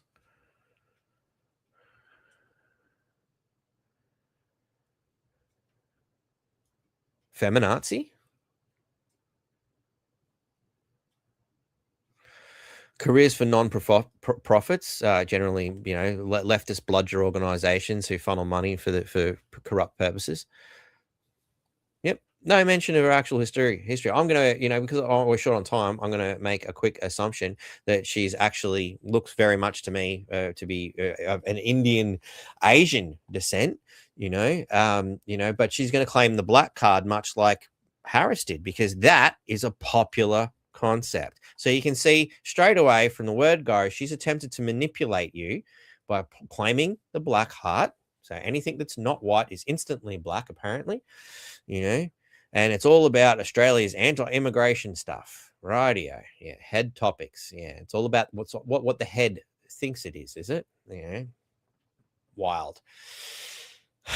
But yeah, it's pretty hard to read past that when you've given such a horrific opening. It's just like, well, is anything you say really worth it? One nation capitalizes on anti-immigration sentiment is, of course, what ABC is telling us, because, fear. All these racists are emerging around us. Yeah, what the funny thing is, half of them are immigrants too. So you're an idiot. And we did the chat box one. That got in there twice, did it? That's interesting. Susan Lay's full speech announcing her resignation. Look, who cares? Like, honestly, like, the woman was in and out so friggin' fast. It was more like a cock in a brothel, like, does anybody going to even remember? High Court of Australia case challenges corrupt election funding laws. Now, this is a good one, of course. You've got all your CFMEU things going, but let's I'm looking forward to seeing how this turns out, because at the end of the day, it's the Liberal and Labor parties trying to make sure that only they can have funding. Obviously, they're focusing on where individual donations are now capped at $4,900 every 4 years, which severely limits, people's capacity to get funding. Also a problem if you're, One Nation, a minor party, and Gina Reinhart wants to donate $1 billion, for instance, bit of a problem there. Personally, seeing as this doesn't apply to Liberal and Labor, why don't we just even the playing and go, okay, cool, Liberal, Labor, you thought that was a good idea? Bang, you get to live under the same circumstances.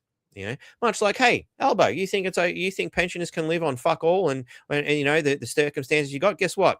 You get to too. No more fancy politician pensions and all that. We're going to take everything you've got, give it back to the people, and you can live under the same bullshit standards. You know, good for the goose, good for the gander. Let's keep moving on. Epstein pitched JP Morgan case on plan to get Bill Gates more money for vaccines. No shit. Here it's all coming out, right? Now, I don't want to spend too much time here. We're getting close to 2 hours already. We're seeing this same picture, which pops up here. What? Huh? I think we shit about you. Fucking thank you. Yeah, same picture. So we're all reading from the same script here. You know, obviously the Epstein playbook. The latest DOJ batch of Epstein files reveals that by the time the world encountered COVID-19, the financial, philanthropic, and institutional machinery to manage and profit from a pandemic was already firmly in place. No shit. 20-year pandemic preparedness architecture. So they've been working on this since the 1990s. You know, here we go again. You know what? I think I've got a quick video that'll sum this up while g'day, Robin. How are you? I'm gonna got a quick video here because I got to blow my nose again. Sorry. Fuck this shit. Oh, where are we? Here we go. Here's a quick little video I found that kind of sums up these articles rather quickly. On January 30th, and within 1 week, 6 different countries suddenly announced cancer cures. That's not a coincidence. January 30, 2026, Epstein files released. February 3-7, 2026, Spain, China, Cuba, Russia, Japan, and Australia all announced breakthrough cancer treatments at the exact same time. The U.S. withdrew from the WHO on January 22nd, and suddenly cures appear everywhere. Wait, so for decades we had no cancer cures. Then the Epstein files exposed big pharma connections, and suddenly everyone has cures. Bill Gates was named in the Epstein files. Gates has massive investments in pharmaceutical companies and WHO funding. Within days of his name being exposed, countries start announcing treatments the WHO allegedly suppressed. So you're saying they were hiding cancer cures to protect pharmaceutical profits? Look at the timing. Pancreatic cancer vaccine, 60 to 80% success rate in trials. Colorectal cancer immunotherapy breakthroughs. Russian mRNA cancer vaccine, all announced in a 7-day window after Epstein files drop. But couldn't this just be coincidental timing with World Cancer Day on February 4th? That's the cover story, but ask yourself, why did countries wait until after the U.S. left the WHO to announce these? Social media exploded saying America has been holding back development for years to please pharmaceutical giants. So the WHO was the gatekeeper preventing cures from being released. Gates funded the WHO. Gates is named in Epstein files, meeting with him multiple times. Gates has billions invested in big pharma. Now that he's exposed and the U.S. left WHO, suddenly the floodgates open with cancer breakthroughs. You're connecting Epstein to cancer suppression through Bill Gates and the WHO? The conspiracy theory writes itself. Keep people sick, sell them expensive treatments forever, make billions. Cure them once, you lose the customer. Epstein's blackmail kept this system protected. So Epstein wasn't just trafficking, he was blackmailing people to maintain control over entire industries? Within 1 week of files being released, pancreatic cancer breakthroughs, colon cancer treatments, lung metastases cures, HPV-related cancer vaccines, blood cancer therapies all simultaneously announced. That timing is genuinely suspicious. Why all at once if these were in development for years? Because the people protecting big pharma profits just got exposed in the Epstein files. Once their blackmail network collapsed, countries felt safe to finally release what they'd been sitting on. So we could have cured cancer years ago, but it was suppressed to maintain pharmaceutical profits? The most profitable patient is one who stays sick but never dies. Epstein's network made sure that system stayed protected. Until now. This is the darkest thing I've ever...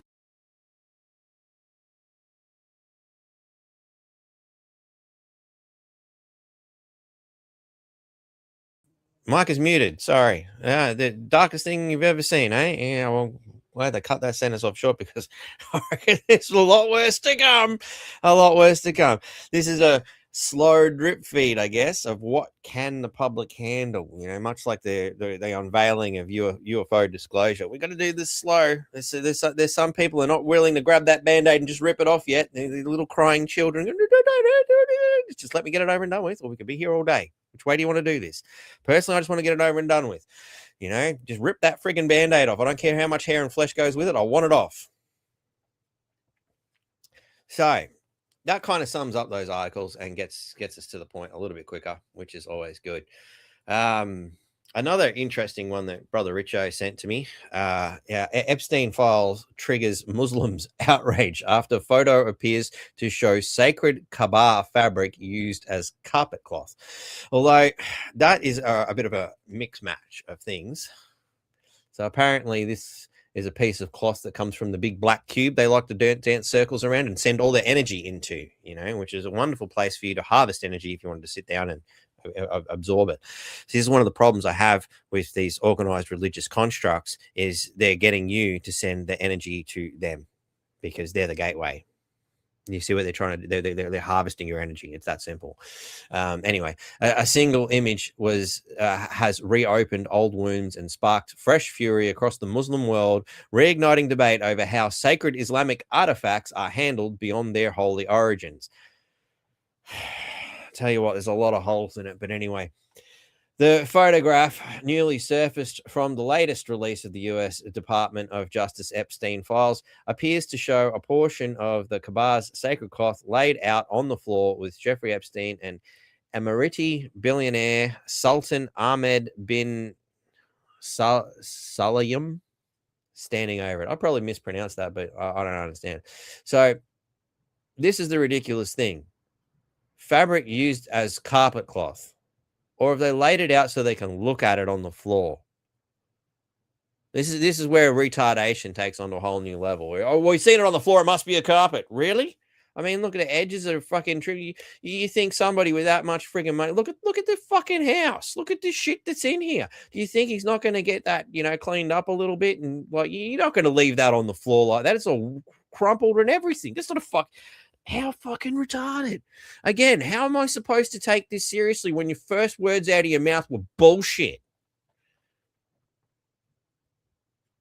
The fabric visible in the image closely resembles the casawa, the black silk cloth embroidered with gold Quranic calligraphy that covers the Kaaba in Mecca. Why do they need to cover it in the cloth? Like, is that they don't want you to see what it really looks like? I don't know. You always got to worry about why things are being covered, It appears in a private residence associated with Epstein has therefore provoked widespread shock, grief, and anger. If you're that worried about a piece of fabric, there's something wrong. Anyway, earlier disclosures from the Epstein files have already revealed that fragments of the Kasawa were shipped to the Saudi Arabia. I'm not having a good time today, ladies and gentlemen. This head cold's really got me. To Epstein's U.S. properties in 2017. The shipment reportedly included 3 pieces, one from inside the Kaaba, another from a previously used outer covering, and the third crafted in the same tradition but never placed on the structure itself. These items were transported via international freight and declared as artwork for customs clearance, raising serious ethical and custodial questions. I mean, to me, the big question is, who is this guy? Let's get in there. Oh, I hate it when it does that shit to me. Stupid fucking thing. Anyway, who's this guy? And how much does he give a shit about, the alleged culture? So somebody within that culture shipped it off. So you can be pissed off at Jeffrey Epstein for having it. Somebody gave it to him. That's who you should be pissed off at. But that's just me, you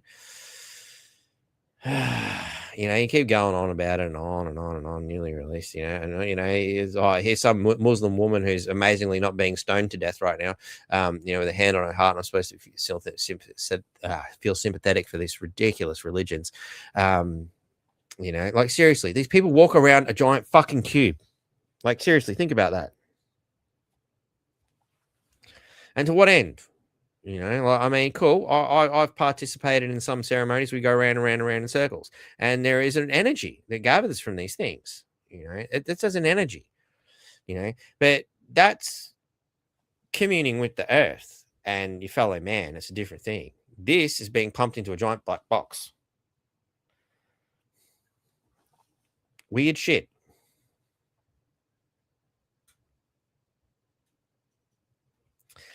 So anyway, let's keep going. Yeah, did Europeans really think the world was going to end in 1,000 years? I thought it was interesting because everybody keeps going on about the end of the world. It was one that was brought to me lately too. The idea that early medieval Europeans were expecting the world to end in 1,000 years arrived right when the year 1000 arrived has been contentious historically. Now, what I'd like to state is that in, I think it was year 8 or 9, one of those two, our history teachers told us this was true. And it's another example of how I read this from a textbook, it must be true. And it's about as valid as the mainstream media fact checking me with a article from Wikipedia. All right. So here's another one of the great lies taught to me in high school, because it appears that, well, there may have been one or two people, maybe a small town here or there that, thought the world was going to end. Now, I was taught to us in school that fundamentally that nobody planted crops, nobody did anything because they thought the world was going to end. And yeah, their world did end because they did fuck all that year before. They didn't plan and prepare for the winter the next year. And, well, their world come to a cataclysmic end because they believed that that's what would happen. Now, there's the power of belief again. I'm going to go back to the recent podcasts that I've done. The power of belief is pretty overpowering when it's based on fucking stupidity. But anyway, that was the fundamental moral of the story. But it turns out there wasn't really much historical fact based on this bullshit that they taught us. This belief were made in the 16th and 17th centuries by high-ranking Roman Catholic clergy. It's truth. I guess they'd know, what medieval Europeans were thinking, probably because they put the fucking thought in their head in the first place, if anything. From the 17th century onward, secular historians and analysts picked up on this theme, and prominent French historian, that fella, Jules Michelet, I guess it is, was a key figure in propagating the idea in the 1830s. Following his lead, other writers created scenarios to suggest that Europe was seized by a widespread panic, a fear of the end of the world, or at least the coming of the Antichrist, which we seem to elect a new one in multiple places all over the world. Like, you got to wonder, is there really just one? Anyway, as the year 1000 approached, supposedly natural disasters, signs of wonders, and religious rhetoric caused people to neglect their everyday duties and allow agriculture infrastructure to go to seed. Just like what they told us. When 1000 arrived and the world did not end, the monk and chronicle alleged commonly that the earth clothed itself with a white robe of churches in gratitude for surviving that fateful year. I'm sure they all had lots of offerings to give to the church, who fundamentally sit around and receive things for doing fuck all. Anyway, toward the end of the 19th century, new scholarship began to debunk the idea that such a millennial panic was widespread. An important contribution summarized the new consequences was the article The Year 1000 and the antecedents. I've not seen that word. Antecedent. Yeah, that'll work. A substantive word, phrase, or clause whose denotation is referred to by a pronoun that typically follows the substantiation. A predictable event. All right. Of the Crusades. Resolutionists pointed to at the end of the day, it turns out they didn't really fucking know. I'm not going to go through this whole thing. I actually looked into it a little bit deeper, but fundamentally, it goes on to say, with a bit more research, that I'll bring that down for a minute. That fundamentally, they hadn't even figured out a calendar yet, and everybody's running off a different calendar at that particular point in time. All different kinds of orthodoxies, changes in shit that happened. They all had different years going on as well. I mean, it's true. The Chinese are still running a different calendar. You go and think, oh yeah, year 1000 is the end of the world. How do you know? The amount of variables and stupidity here. But what's important is one was brought to my attention recently, and I've seen a lot of bullshit getting around lately. One is that there'll be a gravitational loss in the coming future. On August the 12th, 2026, the Earth may suddenly feel 7-second loss of gravity. Now, it's interesting because the first thing that conjures up is a childhood dream that I had a long time ago, where the moon gets really fucking big and all of a sudden we all slowly start floating off. It was a pretty traumatic dream for a kid, I can tell you. But it gave me the idea of the concept of gravity, which I don't believe had really been provided very much at that stage. Perhaps maybe through some Star Trek, but it was a pretty mind-blowing concept. But anyway, this claim originated from social media, where it was linked to a supposed NASA project called Project Anchor. Proponents of this theory allege that gravitational waves from colliding black holes will cause this temporary loss of gravity, leading to catastrophic consequences. Look, if you're really worried, you can just find something, make sure you got yourself chained down somewhere for, 24 hours to 48 hours, because just as we, discussed the idea that the calendar is a little bit all over the place, August 12th isn't necessarily August 12th, depending on where you are in the world, because, the time clock. So there's a good, 24 hours to 48 hour fucking variation perhaps we could put into this. But what I did find fascinating is there's a lot of talk about black holes and shit going on at the moment. So what if they're let's assume that this is a possibility. And it's interesting. This article was released February 27th, 2024. So roughly a year ago. What if the Earth lost gravity for 5 seconds? Yeah, not 7, but 5. Describing a person as down to earth is All right, let's get past the stupid jokes. In truth, it's not humanity, but gravity. Gravity pulls objects toward one another. The sun is much. Right. Without gravity, yeah, we know. If Earth suddenly lost all its gravity, we wouldn't just start floating. The lack of any forceful gravitational pull would turn humans and anything else with mass, like cars and buildings, into very fast-moving tumbleweeds. That's because the planet would continue spinning without exerting gravity to keep objects tied to it. So, even if you did hold on to it, you'd probably get torn apart by the centrifugal force.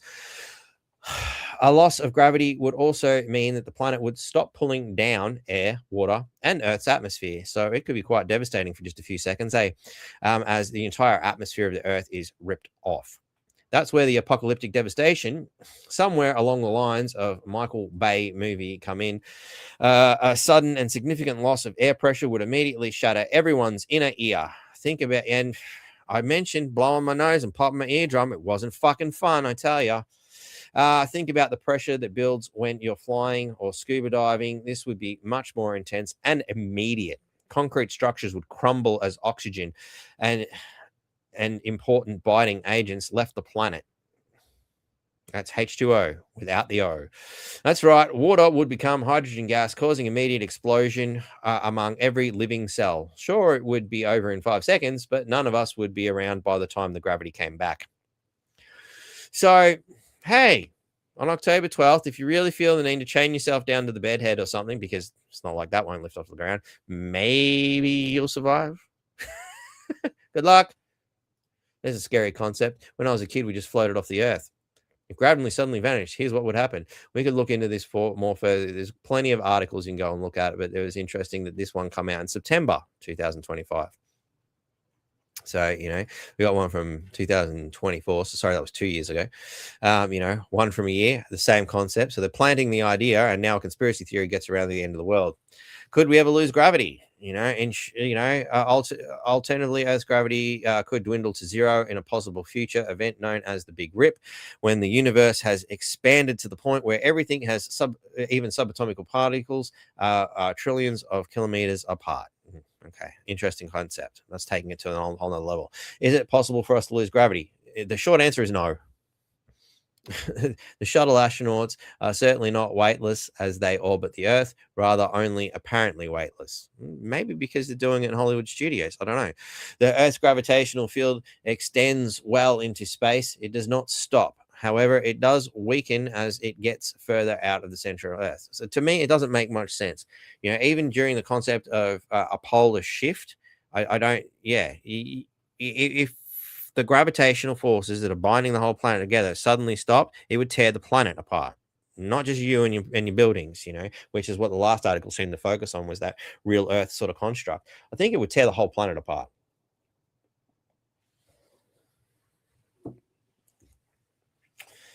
Now, apparently, if we lost gravity for even 5 seconds, it would spell the end of life on Earth as we know it. Gravity pulls objects towards one another. The more massive an object is, the stronger the gravitational pull. I don't think the entire world praying for gravity to disappear, even if you wanted to, would actually have that kind of effect. But I just thought we'd deal with that. But on the other hand, I have been noticing some interesting phenomenon with black holes. We may have seen a special kind of black hole explode. The study claims humanity has worked itself into a position. We can skip through the first parts of bullshit.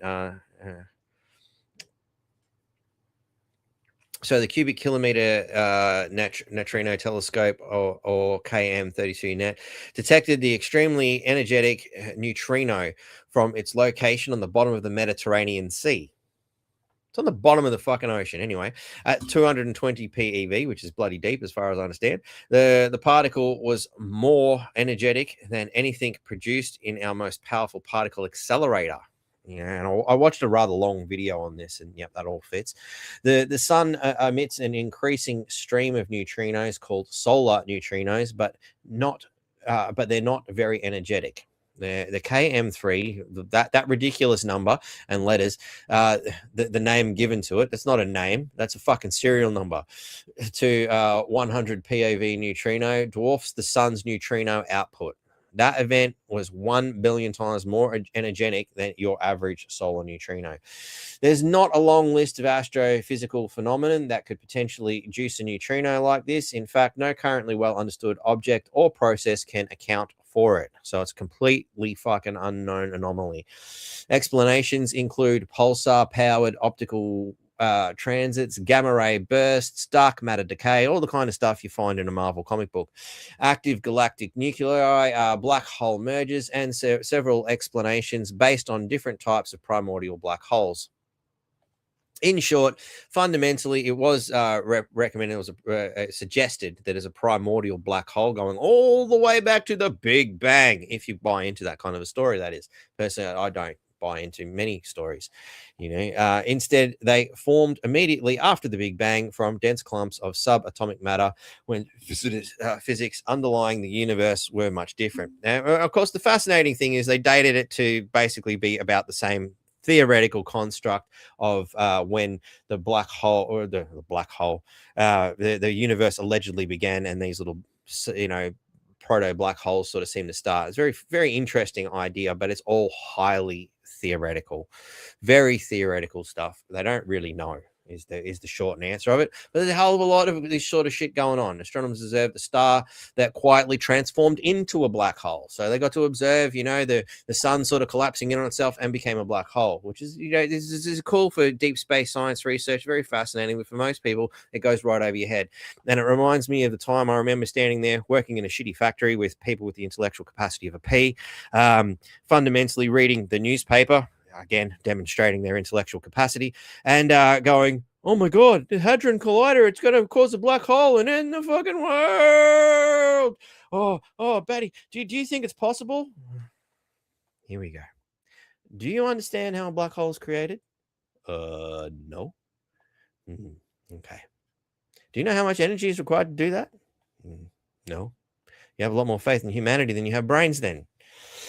I do not believe that the human race is capable of creating such a fucking thing at this particular point in time. That's just my theory. I may be wrong. Maybe they're making black holes and putting it in fucking cans of Coke for all I bloody know, right along next to your McDonald's cheeseburger made out of human flesh. I don't know.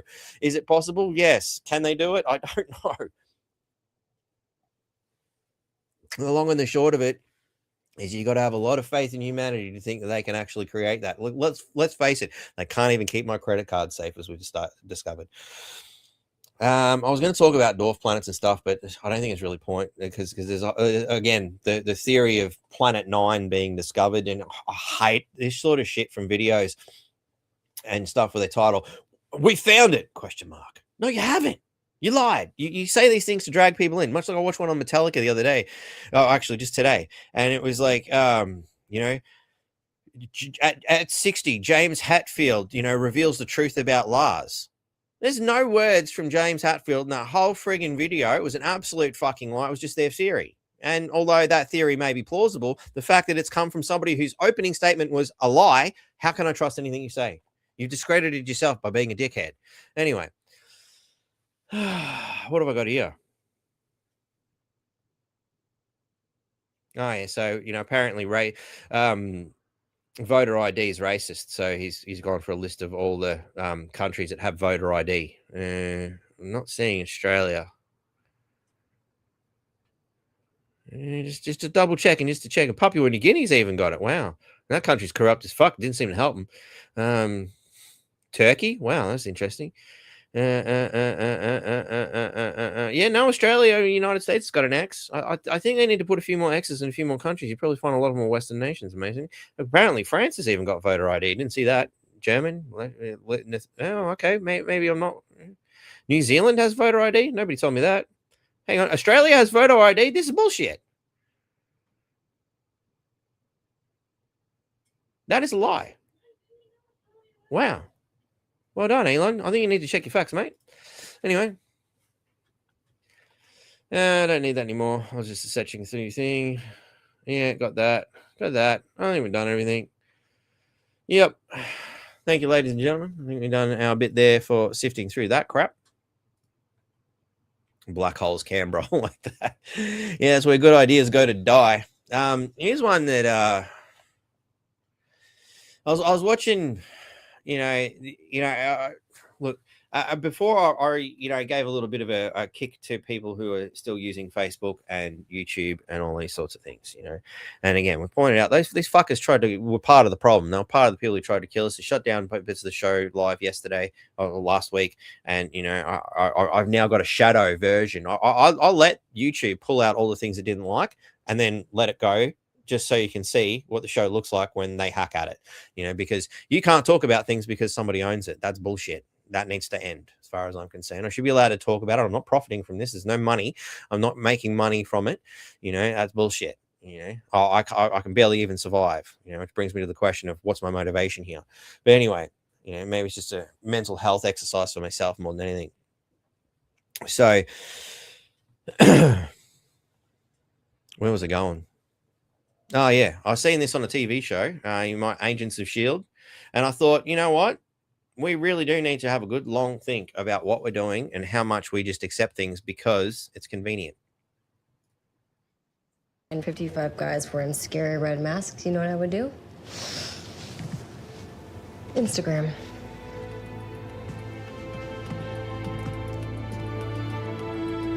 It's amazing. Every year this part of our job gets easier. Between Facebook, Instagram, and Flickr, people are surveilling themselves. Says it all, doesn't it? Apparently that's fiction.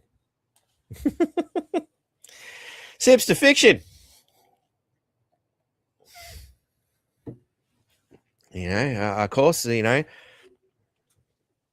what's fictional one day becomes fact the next.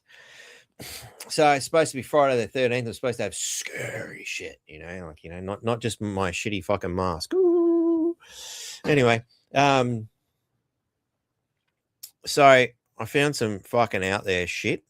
Why? Because apparently we're all a part of a conspiracy network. Yeah. All right. So let's fucking dive into some fucking whacked out shit. Now, of course, I've been, lighting the fire up underneath the religious, mental, spiritual hijack. But a friend of mine sent me this, Richo again, good mate. He's find some gems in amongst it all. I do struggle with the ones where he brings out the guys in the masks. Yes, I wore a mask today for a brief second. It was funny, but it gets a bit hard. Anyway, there's one from a fellow by the name of Justin Scott. And, just to prove what a racist bastard I am, I'm going to show you what he had to say. This video will require you to lock in. Civilization was designed to replace humanity. And I'm not talking about politics, ideology, technology, greed, human failure, whatever you want, belief, human invention. I'm naming the pattern beneath it all because there is a pattern, a stable pattern in abstract space that is far older than humanity, older than culture, and older than gods. It does not live in organisms. Organisms fall into alignment with it, wherever. So he's talking fast, he's ramming through it, and there's a lot to process. You're going to get to a point, you might find it a bit tricky, but he does this really well, actually. And in the speed he does it, into alignment with it. Wherever extraction can outrun regeneration and consequence can be delayed and abstraction can replace contact, the pattern will appear. And it's worn many bodies and it's wearing us now because the pattern has a historical body and that body is called civilization. I'm just trying to tell you what it is. Civilization is not a neutral tool. It is not a container. It is not a servant. Civilization is a replacement engine. It is designed to replace humanity with function. Civilization was not created to serve humanity. Most of humanity was created to serve it. And you can see the pattern in the locust. A grasshopper is a local, green, limited, participatory animal. It eats, the land recovers. But when density crosses a threshold, something shifts. Serotonin rises. Contact accumulates. A switch flips. The grasshopper does not decide, it aligns. Its body darkens. Its appetite becomes endless. Limits dissolve. The land becomes stripped bare, and then the swarm dissolves. Not from evil, but from completion. And you can see it in ants, and in algal blooms, and in bacteria that poison their own world with oxygen. Life itself has entered this pattern before. This is not a moral failure. This is a structural possibility of reality. So humans did not invent this pattern. We became its most powerful host. We had abstraction, symbolic storage, future modeling, surplus energy, and distance from consequence. These were not sins, they were interfaces. And when agriculture crossed density thresholds, the pattern found a new mode, civilization. So at first, I'm going to show you how this even looks. I'm going to give you an example. At first, the world looks whole. The man is in the forest. The axe is movement. The tree falls and the forest remembers. And then a thought appears. This tree is not me. The tree becomes lumber. This is subject-object split, right? I'm just trying to put you on. The forest stops being a relationship and becomes a resource field. Nothing breaks immediately, and that's why it works. And then, once the split exists, it seeks completion. The river becomes water. The animal becomes meat. The land becomes property, and another human becomes labor. And guess what finally happens to the self? The self becomes useful, right? The split turns inward, right? So here's the pipeline, how it shows up in your life. You are born human, but you're converted into function. It always starts in stage one. You start with an identity and they turn it into a role. Someone asks you, who are you? But the answer is no longer I am. It becomes a job title, a school, a status. Your being becomes utility. Then stage two, the role becomes a performance. You must execute correctly. Metrics measure adequacy. Your existence becomes conditional. And then stage three comes in right on time. Performance becomes permission. Good performance grants resources. Poor performance withdraws them. Survival becomes earned. And then stage four hits like a truck. Permission becomes morality. Work becomes good. Rest becomes lazy. Productivity becomes virtue. Idleness becomes sin. And that morality reaches identity. I am what I produce. The conversion is complete. Human instrumentality achieved. No external oppressor required. I love that. It's so well, he put it so well as he swam through it really quickly. But this is the identity politics and how it's capturing and enslaving us, whether it's religion, whether it's race, it doesn't matter what it is. They use these objects to help you encage yourself, just like they've got us surveilling ourselves. You now self-enforce your own instrumentalization. You are your own warden, and you can't even think outside of it. I want you to understand you cannot think outside of civilization because civilization installed the thinking apparatus. Your categories were not discovered.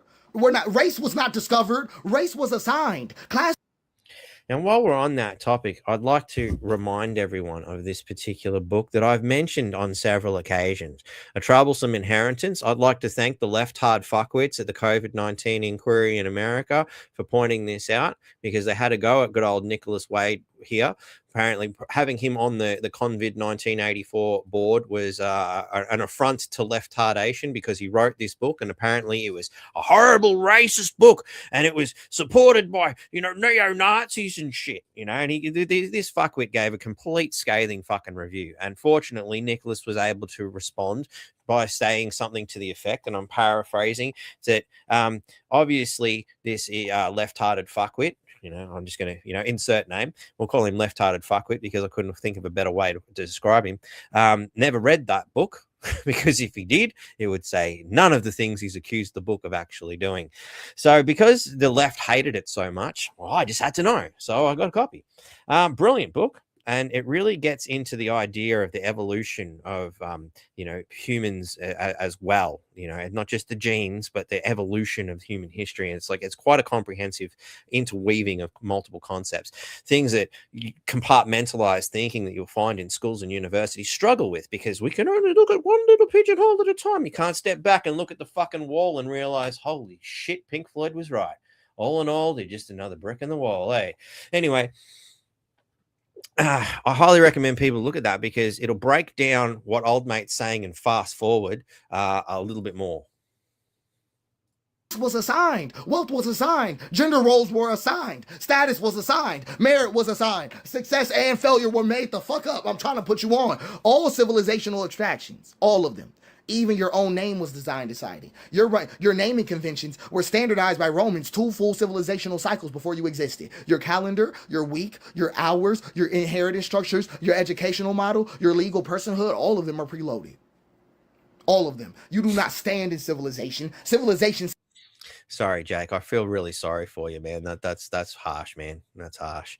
They didn't even try and get into your wallet as a way to get into your genes. I mean, apparently that's another way of doing things. Just personhood, all of them are preloaded. All of them. You do not stand in civilization. Civilization stands in you. And that's why escape fantasies fail, because you cannot leave the water using the concepts water taught you. And this is the mistake people thinking. Gods can fix this. God can fix this. No God has ever addressed this situation, because they think gods stand outside the pattern, like gods oppose the pattern, like gods interrupted. They don't. Every god that has appeared inside history has either emerged already aligned to the pattern, or been absorbed, inverted, or repurposed. Let's go. Now that's the one I really liked. They're either a part of it or they've been absorbed and repurposed. I would put the Jesus entity in the absorbed and repurposed category myself. That's the way I look at it, which is why I don't like religion. I can see through it. My vision of what Jesus Christ looks like is very different to what everybody else, I think, sees. I see one of the world's first freedom fighters, and it's literally like taking somebody that's a really hated freedom fighter now. Look, I'm not even going to pull an example. Just pick one out of your own head, and then demonizing the fuck out of the guy, and then 100 years later going, they just won't stop talking about this guy. What do? Hijack it. Through them. Yahweh is a civilizational God from the start. Yahweh was never a threat to civilization. Yahweh is a God of law, land, borders, lineage, obedience, continuity, and inheritance. A God of accounting, a God of command, a God compatible with empire. And that's why. And I love it. The God of accounting. And nothing really sets the bean counting Israeli construct, the force of Satan that sits behind that again, and uses Israel and the Jewish people as a human fucking shield for their own personal greed, quite like it. Like when you look at that Psalm 82, you're like, fuck me. These people have decided to make themselves God, God of law, literally, and it comes back to a lot of the things I've seen with the Know Your Rights group. Stop looking at the Bible as a fucking, religious construct, and look at it as a book of law. That's what it is. It's about control. Law and order is a wonderful concept, but does anybody know what the law is now? Like, it's so out of control. How could you possibly know what the law is? You could offend anything and anyone at any time, because there's so many systems in place now, you couldn't possibly figure it out. Land, borders, lineage, obedience, continuity, and inheritance. A God of accounting, a God of command, a God compatible with empire. And that's why Yahweh was not crucified, because Yahweh already belongs to the pattern. Let's talk about the real God going on here. Abba, right? That's the interruption that had to die, because Abba was not Yahweh. Jesus never said the word Yahweh. Abba was presence without a ledger, forgiveness without a transaction, worth without productivity, life without a hierarchy, and love without a boundary, and rest with no permission. Abba dissolved every role. Abba collapsed moral accounting. Abba returned people to participation, and that cannot be absorbed. So it was executed. They did not crucify God. They crucified the interruption. That's all they did. They didn't kill God, they killed the Father. And then civilization performed its most elegant move ever. It absorbed the corpse and then built a church around it. Let's go to Buddha. Let's go to Buddha right quick, right? Dissolution. That's all it was. Dissolution got contained because Buddha names the trap: desire, attachment, identity. So civilization doesn't fight Buddha, it domesticates him. Meditation becomes optimization. Mindfulness becomes stress control. Liberation becomes private wellness. And awakening was neutralized. And that's gold, because that's exactly what's fucking happened. What was it? I remember seeing it in She-Hulk, and the Hulk is sitting down trying to teach She-Hulk how to control the anger side of things, and it turns into a bra burning moment, which is somewhat disappointing, but I can see empowering from some people's point of view. But I mean, the real disappointment came from the Hulk sitting there doing his meditative stuff and he's, repeating the mantras and all that. And I didn't see you going in for this happy hippie sort of crap, to paraphrase. And he's going, it's not happy hippie crap. It has nothing to do with spirituality and everything to do with the proven clinical medical science. And I'm like, oh my fucking God. Oh God. That's a perfect example of it. They have managed to institutionalize a real valid connection with source. Astounding. Because Allah appears transcendent, but structurally, Allah is an absolute authority requiring total submission, an eternal law, and continuity without interruption. A God perfectly compatible with civilizational order. Absorption was seamless. It was seamlessly absorbed into civilization. We can even have fun with it. Let's talk about Zeus. Because Zeus was never outside the pattern. None of them were. The Olympus mountain was an empire mythologicized. Hierarchy, domination, violence normalized. Zeus did not fall. He became unnecessary. The state absorbed his function. So every god that is ever born made a choice: remain illegible or become useful. That is the choice of every god. If a god remains illegible, it is destroyed. If it becomes useful, it is absorbed. There is no third option. So I'm just being honest with you. Civilization does not deny God. No, it doesn't. It replaces God. It becomes the source of law, the arbiter of worth, the distributor of survival, and the judge of morality. And like all gods before it, it demands sacrifice. Human sacrifice, but just not on altars. So I'm going to show you what civilization does. It replaces humanity. Sure does. It replaces participation with abstraction, presence with performance, care with compliance, and relationship with roles. It turns humans into instruments of throughput. Burnout is not a malfunction. It's not a malfunction. It's the completion signal. It means the instrument has been fully consumed. So I'm going to be flat with you. No system in existence can save you. Communism is going to curdle. Anarchism will crystallize. Western civilization, Eastern civilization, capitalism, whatever you want, free market, constrained market, whatever you want. Every system will repeat the same betrayal because systems are water and abstract space has a hill. And whenever a system is poured, it flows downhill. And that basin has a name. It is the hyper throughput attractor. Every system that is ever born must choose: preserve the human, preserve humanity, or preserve continuity. It will always choose preserve continuity. Not because it's evil, but because continuity is required for the system to exist at all. Humanity is not. So it's not corruption. I'm just talking to you about physics. So this is the most dangerous part about it. The pattern is extremely easy to instantiate. The hyper throughput attractor does not require malice. It doesn't require greed or even intelligence. It doesn't require anybody to be bad. It requires just these conditions. So the pattern instantiates wherever consequence is delayed, virtue is abstracted, extraction is rewarded, regeneration is externalized, and continuity is prioritized. That's it. That's all. No ideology is necessary. No conspiracy is required. No central control is needed. You can build it accidentally. You can build it while trying to prevent it. You can build it while believing you're righteous. So let me give you the conditions again. Consequences delayed.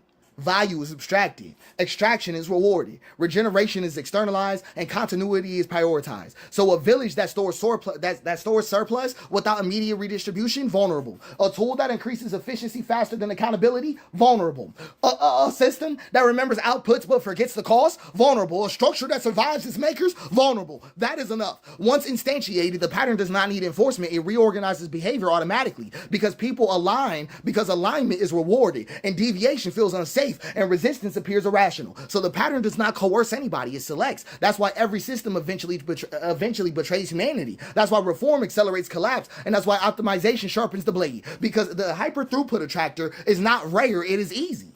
It's easy. And this is why it appeared again and again across life, across history, and matter itself. And that's why it's so lethal. So I'm going to give you a formal definition. The hyperpredatory throughput attractor is a non-biological, substrate-agnostic, emergent pattern in abstract space that arises when extraction outpaces regeneration under delayed feedback, reorganizing agents through maximizing throughput at the cost of the conditions that sustain them until collapse terminates the configuration. So, all that is left after this, just being flat with you, is humanity. Not humanity as a plan, not as a future, but as a contact. I'm talking about bodies, land, risk, and care. No installation and no delay. You cannot leave this system. You cannot outthink this system. You cannot outsystem this system. The only thing that can ever survive this system is I am. Not your role, not your function, not even your name. Just I am. That's the only thing the pattern can't eat. I am I. Wonderful song. Queensryche pops into mind. I think, therefore I am. Well, Friday the 13th. Wanting some scary shit? You got it. Now, let's bend your mind to a whole new realm of fucked up.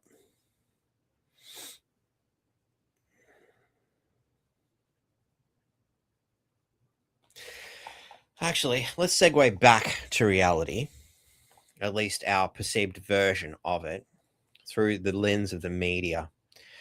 And this is one I actually meant to put back a little while ago, but I got caught up in what I was doing.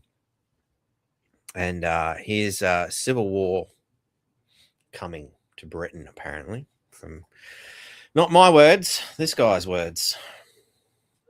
That either the government now or no prospective government of the UK has the guts to stop it.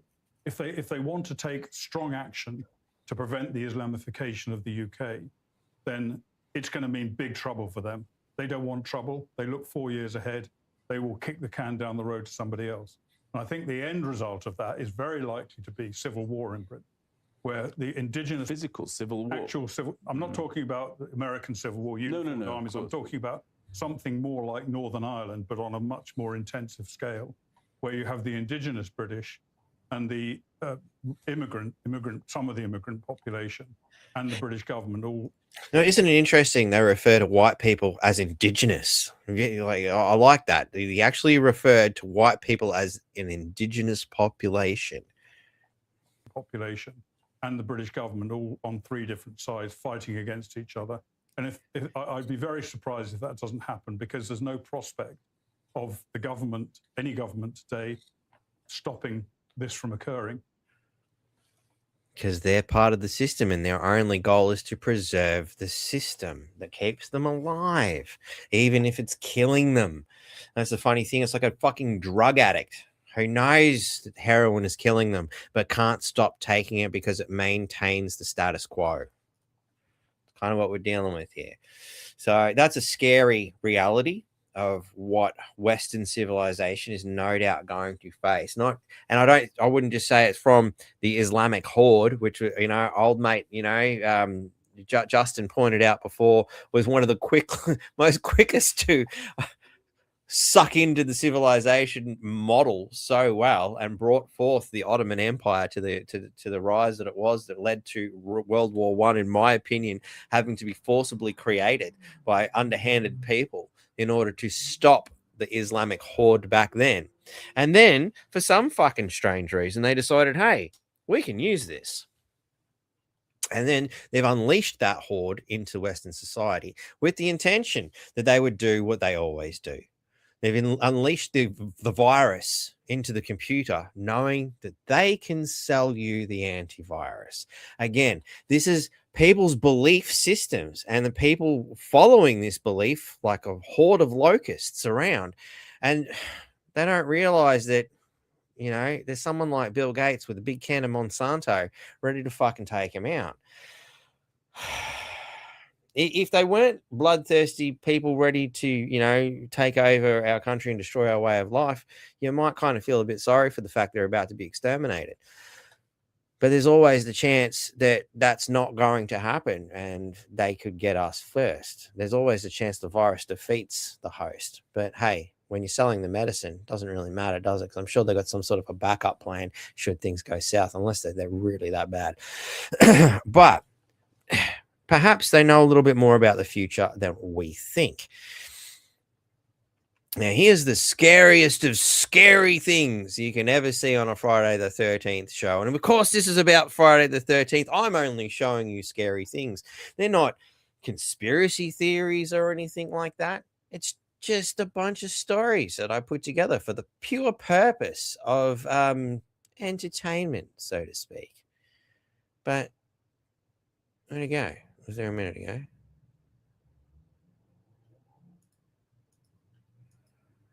Ah, there it is. Sorry. Looking for a different set of words for some reason. The brain is functioning in a very strange manner today. Anyway, this one is very unique, and this one will definitely stretch the imagination. Into our timeline now, which have occurred. This is information that I received from the material within Majestic. There are impacts into our reality now, our timeline now, by virtue of the amount of time travel which has occurred. Every time they have gone back in time, they have caused small paradoxes which have built up as our reality that we now perceive. There are human beings that many years ahead of us on another timeline coexisting in reality. We were not supposed to communicate privately with them or anything like that, that we had a certain job to do and we were to get it done. And that was the scientific job of removing the samples. In the first video, I showed you a disturbing image of Dan Burish after he went public. At the time, it was something I found on Reddit, nothing confirmed. But now I found something, and that made me take this very seriously. I spent 20 years, 20 years. These people don't know jack. I never presupposed to tell them what they're supposed to believe. But they come to me whining, oh, tell me the truth. Tell me the truth. And I tell them, and they say, oh, no. When is the last time they've been beat into the floor? When is the last time somebody has ever, crushed their hand under a foot? What do they know? I'm the one that was shoved inside of the clean sphere. I'm the one that had to face what I had to face. They didn't. It takes a lot of courage to say things like this publicly, and as you can see, he paid a price for it. If this were fabricated, it's unlikely anything would have happened at all, but man, those images, right after he went public, that really makes you think, and it changes how you listen to what he says next. What the P45s, meaning they are from the future, 45,000 years ahead of... 45,000 years ahead on a separate timeline than what we are presently on, or a timeline that we could transition over to from where we are now. I'll be honest, this topic shook me more than I expected. Lately, I've been hearing this idea of multiple timelines more and more, and in this video, Dan goes further than that, which is even more surprising. Honestly, I think he reveals too much. Making such information public comes with a lot of risk. He even goes into who's involved in Majestic, and I wasn't expecting that. Before I play the next clip, let me share something with you. We're already in 2026.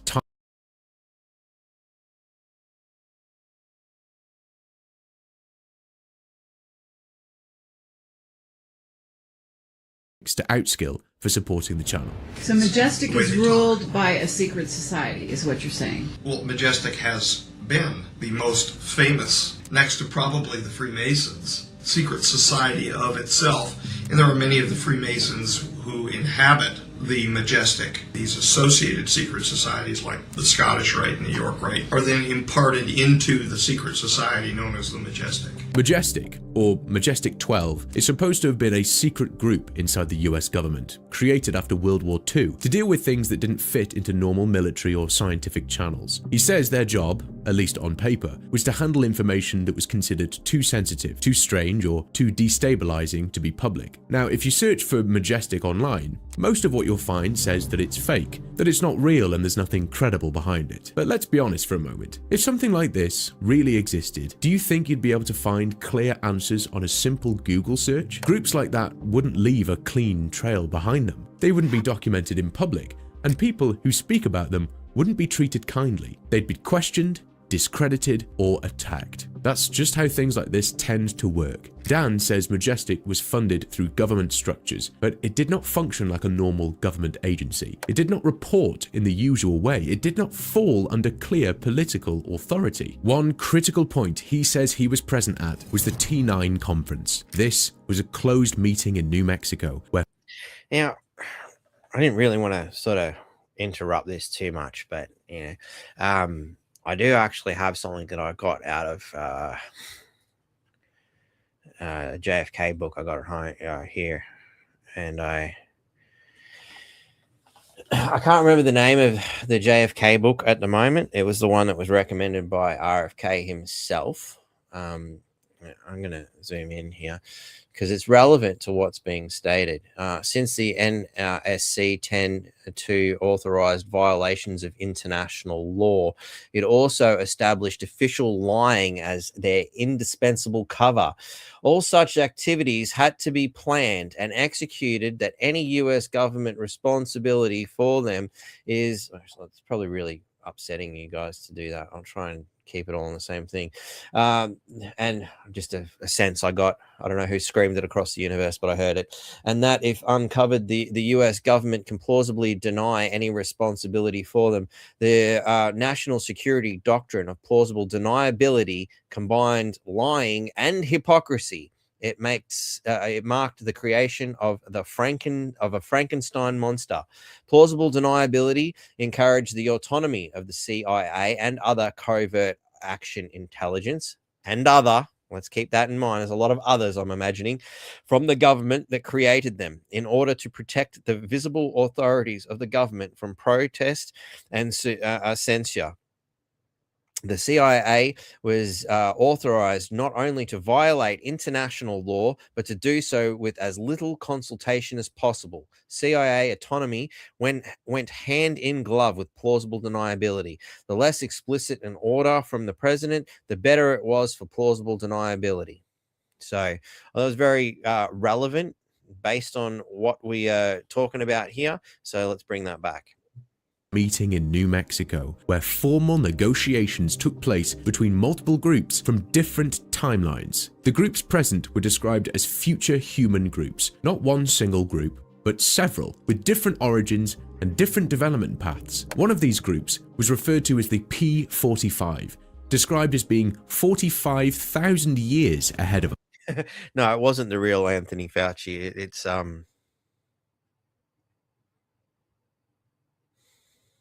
Unspeakable. I think it was Unspeakable. I believe that was what it was called. What is the T9 conference? During the course of speaking with extraterrestrials and our interactions with them from the 1950s onward, there have been a series of treaties established between we and they. They meaning a future human intelligence, time travelers. Alien kind by well, they're humans. They're human you lineage. Consider them humans. They're humans. Okay. They're human beings, albeit different from what we would expect to see as a human being. But then again, if we look in the history, the presently accepted history of the evolution of humankind, if one were to walk into a conference held by Neanderthals, one would be taken aback. Well, in the same way, one may be taken aback by walking into a conference with these gentlemen. The purpose of the T9 conference was to establish and adjust agreements between present-day institutions and several future human groups that, according to him, were able to interact with our timeline. These groups were presented as future branches of humanity, different outcomes of the same species, shaped by very different conditions over very long periods of time. Dan describes three main groups. One of them is the P45.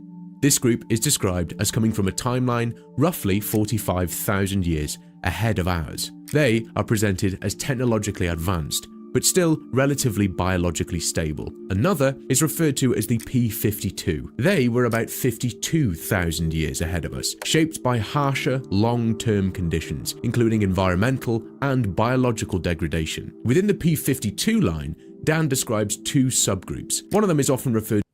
Now, before we get into the subgroups, I think it's important to highlight the fear component in what we're hearing here. It's what makes me cast perhaps dispersion towards what we're hearing, because I think in a lot of ways, a lot of the information we hear of these sorts of things are probably distortions of reality more than anything. But the fear factor is very clear. The dystopian world where you need this kind of apparatus to survive.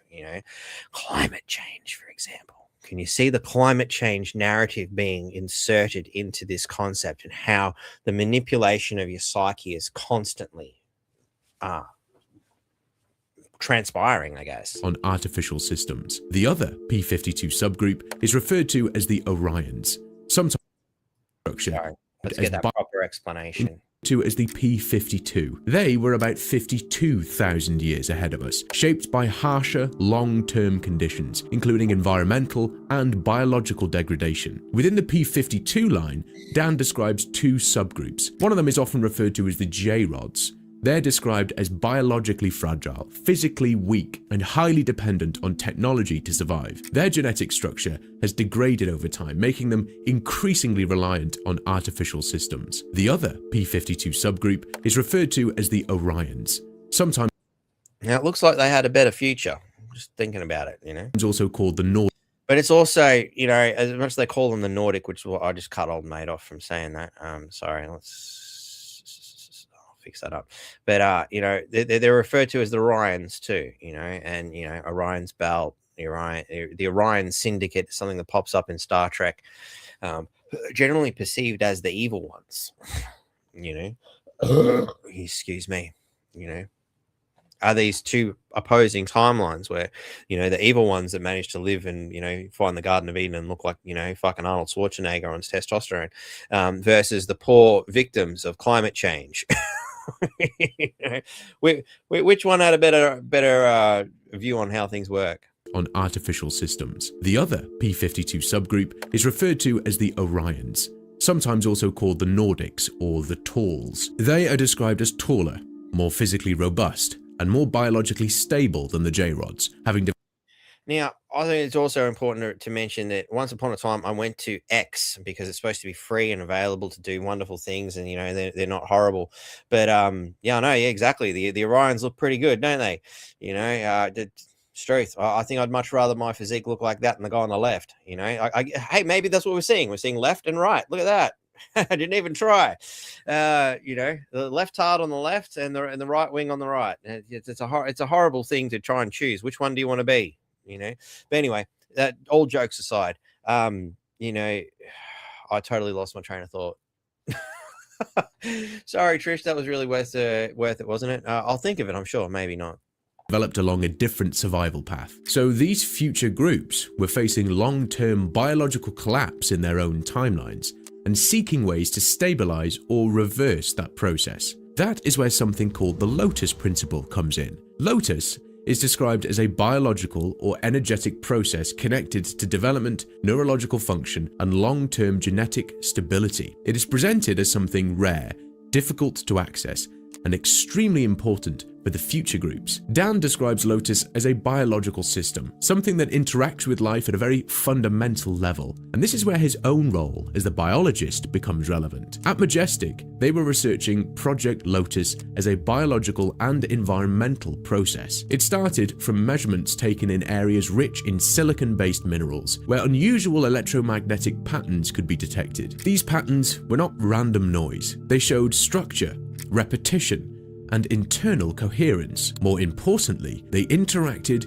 with living cells. In controlled laboratory conditions, exposure to these signals caused measurable biological effects. Cells changed their behavior. In some cases, damaged or inactive cells resumed activity in altered forms. This suggests that Lotus was not a device or a piece of technology, but a natural process embedded in the environment, capable of influencing biological systems at a fundamental level. Over time, this raised a more serious question. If such a process could affect cell function, then it could also affect long-term genetic stability, development, and degeneration across generations. That is why Lotus became important. The future groups wanted access to Lotus because it could help stabilize their genetic decline. In exchange, they offered information about future events. about long-term outcomes, about what happens if certain paths are followed. That is what makes this story uncomfortable. We were not supposed to communicate privately with them or anything like that, that we had a certain job to do and we were to get it done. And that was the scientific job of removing the samples and then the studying of the samples for the back engineering, use of the reversing like chemicals.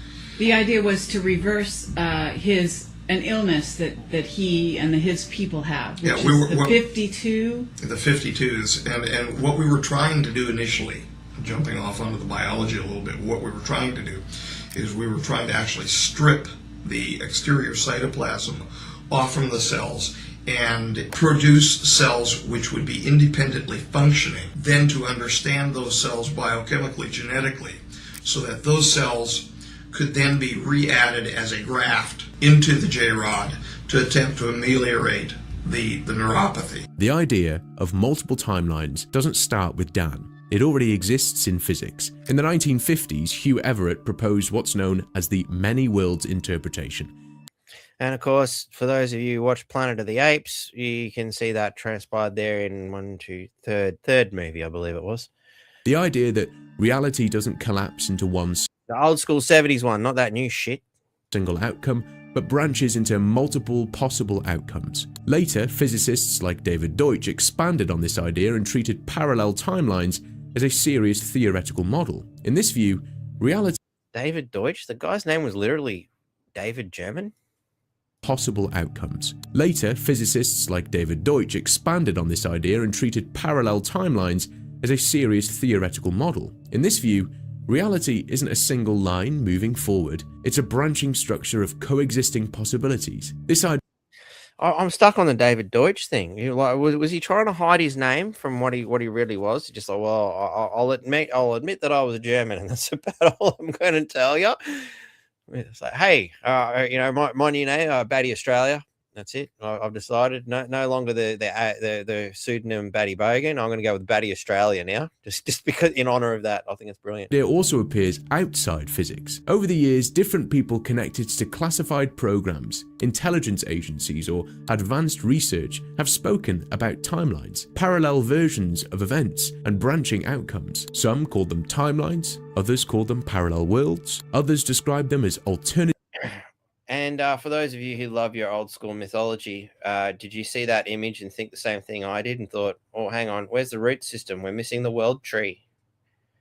The world tree can also be seen in the placenta, I've noticed too. That's one of the things I've discovered having witnessed the birth of a few children now.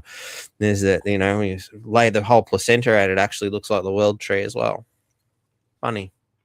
Others describe them as alternative versions of the same reality. Basically, you're saying there's two timelines. I mean, I'm sure you're aware of the work of physicists now that are saying, look, if you can have two timelines, you can have 2 million. Well, don't we really have 3 or 4? I'm discussing 24,000s, I'm discussing 45,000s, 52,000s, and present day. How many timelines are that?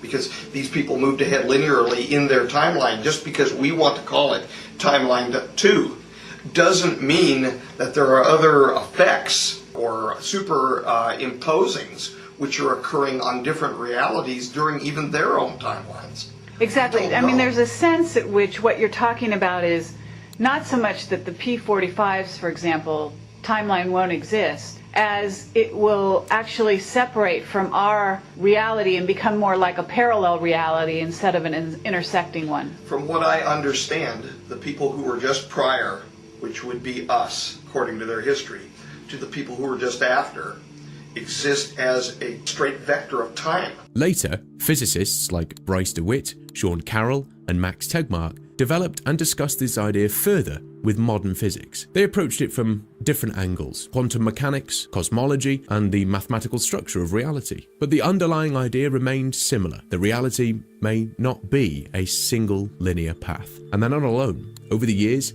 many other researchers, philosophers, and theorists have explored similar models, using different language, different frameworks, and different assumptions. The idea also connects to how time itself is described in physics. Albert Einstein's theory of relativity treats time as part of a four-dimensional structure called space-time, where...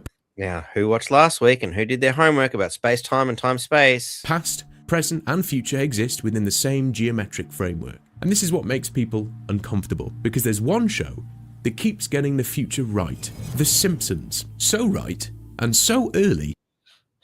Now, I don't think we really need to look into it. In fact, I thought about going through it, and I thought it's just circumstantial. You know, a lot of stuff here is very circumstantial. There's maybe one or two of these Simpson things you go, okay, maybe that one's a bit different. But most of it, you can pretty much kind of look at the fucking future or look at the current events and go, okay, well, that's where we're going to go. Maybe the Lady Gaga one was probably, you know, a little bit prophetic in some sense, because, you know, you look at this and go, well, who the fuck would go for that? But apparently they do. But, you know, again, all you need to understand is culture. And one thing that Simpsons have been very good at is understanding pop culture and bringing us to what's really, you know, I guess bringing us an entertaining view of life. You know, a comedian does the same thing. He just makes observations about the world and makes a joke about it, much like what I do. Glasses appeared in 2002. Google Glass appeared in 2013. Now, getting back at Dan Burish's story. He mentioned something called Project Looking Glass. It's described as a system designed to observe possible future outcomes, not by predicting one fixed future, but by modeling a range of potential timelines based on current conditions and decisions. The idea is that reality does not move toward a single result, but into a branching set of possibilities, and this system was built to explore that structure. Looking Glass is described as combining advanced computation with physical modeling to simulate how events might unfold over time. Different variables produce different outcomes, allowing multiple possible futures to be compared side by side. Over time, this creates something like a map of trajectories, showing which paths stabilize, which diverge, and which tend to collapse. You've got the Looking Glass technology that they use and you use, and you were instrumental in discovering. Were you in? No. This is an original technology which was derived from ancient cylinder seals by people from our future who provided it to us, meaning the rogues, the P-45s. Okay, the people from our negative future. That's right. We wouldn't have this lovely technology if it wasn't planted in our past for us to use now. Dan mentions that Looking Glass was originally based on a set of very old instructions for accessing naturally occurring wormholes in what he calls hyperspace. Those instructions weren't treated as mythology, but as technical guidance. The equipment was built by following those instructions first, and only later was it modified and refined through experimentation. Over time, this led to the discovery that the system could be used as a kind of peering glass, a way to observe different aspects of both the future and the past. He links those original instructions to ancient cylinder seals, which he says slightly predate the Sumerian period and were later recopied into Sumerian seals as well. I would say that they slightly predate Sumerian time frame, but that some of the information which came down from cylinder seals that slightly predated the Sumerian time frame were then recopied in Sumerian seals as well. And those cylinder seals, oh yes, and those cylinder seals, to the best of my knowledge, have all been obtained. From Iraq. Some of them from Iraq, yes. Some of them from Egypt? Some of them from Egypt, some of them from other countries where they were being stored. This interview was recorded in 2006 with a strong focus on what was expected around 2012. The concern was an approaching energetic event, a large-scale interaction between Earth and the Sun, and what was described as a galactic energy flow passing through the planet. This event alone was expected to put stress on Earth's systems, but the real concern was what would happen if that energy interacted with active technology, especially technology designed to observe, model, or interact with space-time. In the interview, a probability is mentioned, a 19% chance with 85% confidence that a geophysical disaster could occur. That still meant an 81% chance that it would not. But the risk wasn't treated lightly because the scale of the potential outcome was extreme. The disaster... Well, that's a 1 in 5. That's not that, you know, I mean, how many people want to play Russian roulette? That's a 1 in 6. I mean, in reality, a lot of people did that when they lined up for a COVID shot, really, didn't they? A lot of people played Russian roulette. I wouldn't do it. No way in hell. No way in hell would I willingly go and, you know, play the COVID-19 injection any more than I'd play Russian roulette. So, yeah, in my mind, that's a significant threat. Described was a global geophysical shift affecting the Earth's crust and causing massive loss of life. The concern was that the active systems could trigger or amplify that process, that they could turn a possibility into a certainty. That's why the decision was to disable the technology completely, separate its components, and remove it from use. The goal was to let that period pass without technological interference affecting space-time. Well, such topics make me question reality. These whistleblowers, the Mandela effect, the Simpsons, and the fact that more and more scientists are talking about multiple timelines and non-linear time. I know, it's hard to even imagine something like that. Again, I'm not here to tell you what to believe. I'm just here to show you the information. It's your responsibility to look deeper, do your own research, and decide what makes sense to you. Thank you for staying until the end. Let me know what you think in the comments. Until next time, peace. Well, there you go. There's some seriously fucking scary concepts, eh? That'll really throw your fucking mind around a little bit, you know, because if you've never contemplated the idea of temporal mechanics, then you just haven't lived. Something I guess I've been looking at since I was a kid, really. It's 1 in 5 if you use a Smith & Wesson Model 36. Well, there you go. Thanks for that. You know, it's good to know. So we've got some starred comments. Of course, Zach's starring himself because, you know, sadly he's leaving us soon. So this will be his last time helping out. We calculated the possibility of a black hole being made by a large hadron collider, and it is yes, but it would be so insignificantly small that it wouldn't be able to see it or our equipment. We need to think about that sentence structure a little bit, Zach, but good job on actually looking it up, that apparently it was possible. Personally, I still think you got more faith in humanity than I do. That's just my way of looking at it. Martin here helped me out with Deutsche is a German adjective meaning German, pertaining to Germany or national. It originates from the Old High German meaning of the people, David of the people. There you go.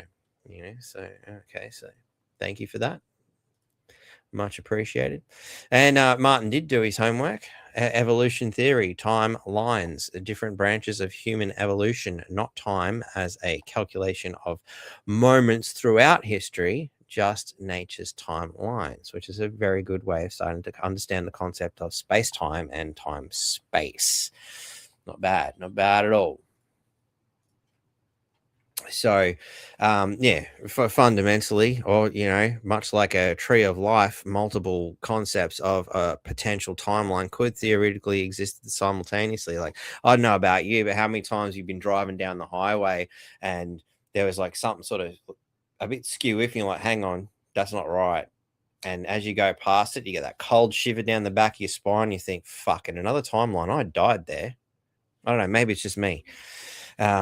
Anybody else get that feeling, or is it, or am I the only nut job here?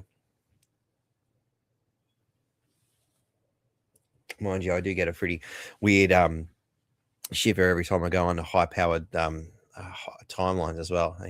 Thank you very much, Belinda. I'm glad you found it interesting, and big thanks to those who have actually managed to stick through my heathenous last few podcasts. I know the numbers are a bit low tonight. I must have really thinned the herd.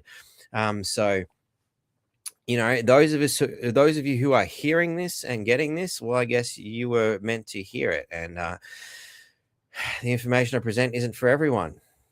Are we going to make it through? I don't fucking know. You know, I'd like to think so. I'll try to think positive because, you know, at the end of the day, doom and gloom ain't going to help much. But awareness of said doom and gloom, excuse me, is also very important. And just to end off with a bit of a joke, you know, I was told the other day, your daughter's just like you. I'm like, what? What do you mean? She's female. You know? I went to help her in the toilet, and she described her big poo as huge and about to destroy the dunny bowl. And I laughed and I thought, oh, isn't that cute? I don't know. Other people might perceive that story a little bit differently, but personally, I thought it was a really cute story. Why shouldn't a young girl describe a poo? So it's a new liberal world, isn't it? Yep. Well said. Thank you, Harps. I look forward to that email. Actually, somebody else said they were going to send me something in an email. I went and checked. It wasn't there. Ah, here it is now. All right.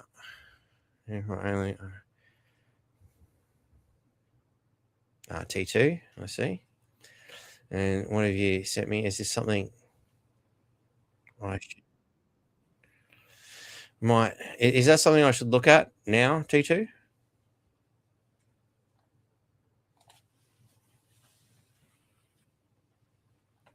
Deja vu, fragments of a past life, quite possibly, or the intervention into time space. At the end of the day, I perceive these things as malleable.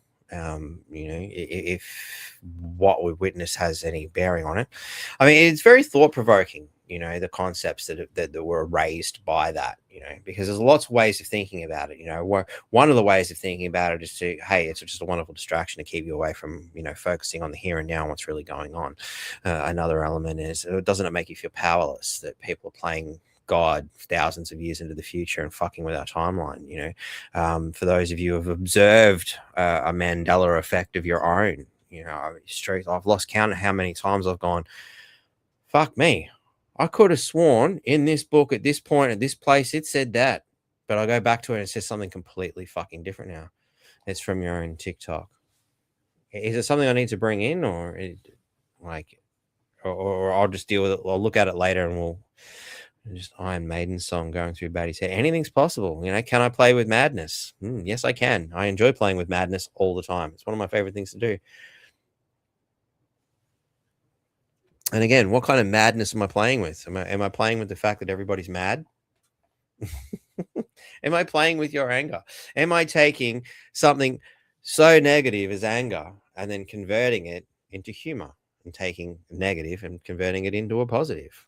There's an interesting physics concept. You can do it with, I guess that's the marvelous thing about humans, really, is we can take a positive and turn it into a negative, or a negative into a positive. The politicians in this world certainly seem to take their negatives and then double down on negative. That's another possible path as well, I guess.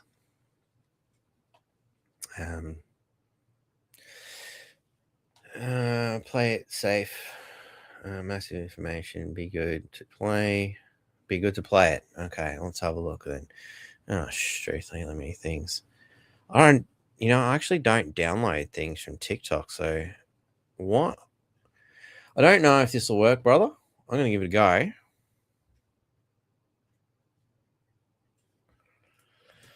Let's see what we can do here. I'm just going to try and share the screen. Let me know if this actually works.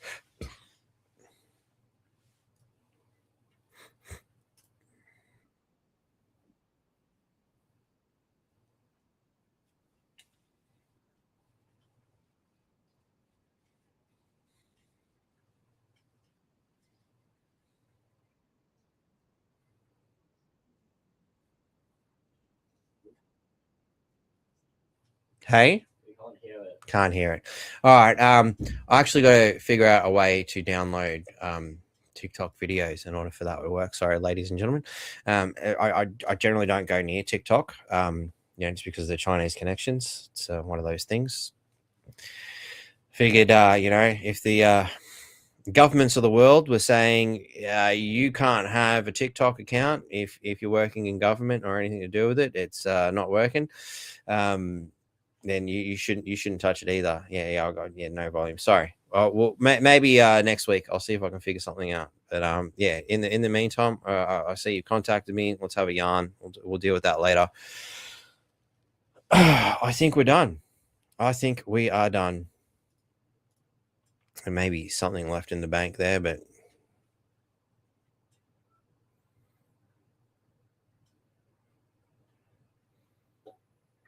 well, it's only more for amusement factor than anything.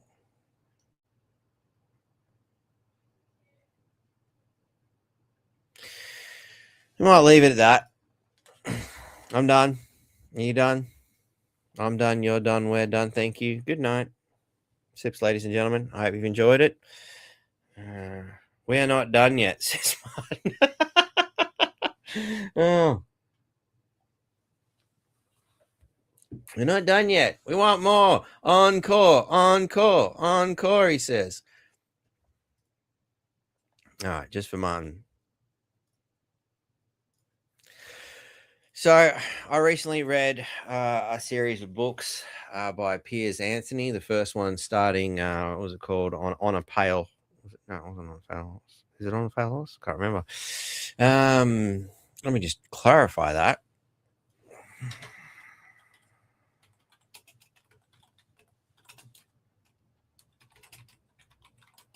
I think it's on a Pale Horse. Yes, On a Pale Horse was the first of the books, focused around the entity known as death. It was a very fascinating book, and it moves on to various other ones. This particular one was in the love of evil, which is a lovely concept. But as we go through, it's a 7-series book. We go through from death to time to fate and Gaia entity. It's very, very interesting the way it was done, and very historically interesting in the sense that the more I look up a lot of the history of these kind of concepts, and a lot of it I already sort of knew, but some things I kind of had to dive in a little bit deeper on. He's obviously drawn from the real world, or at least versions of it.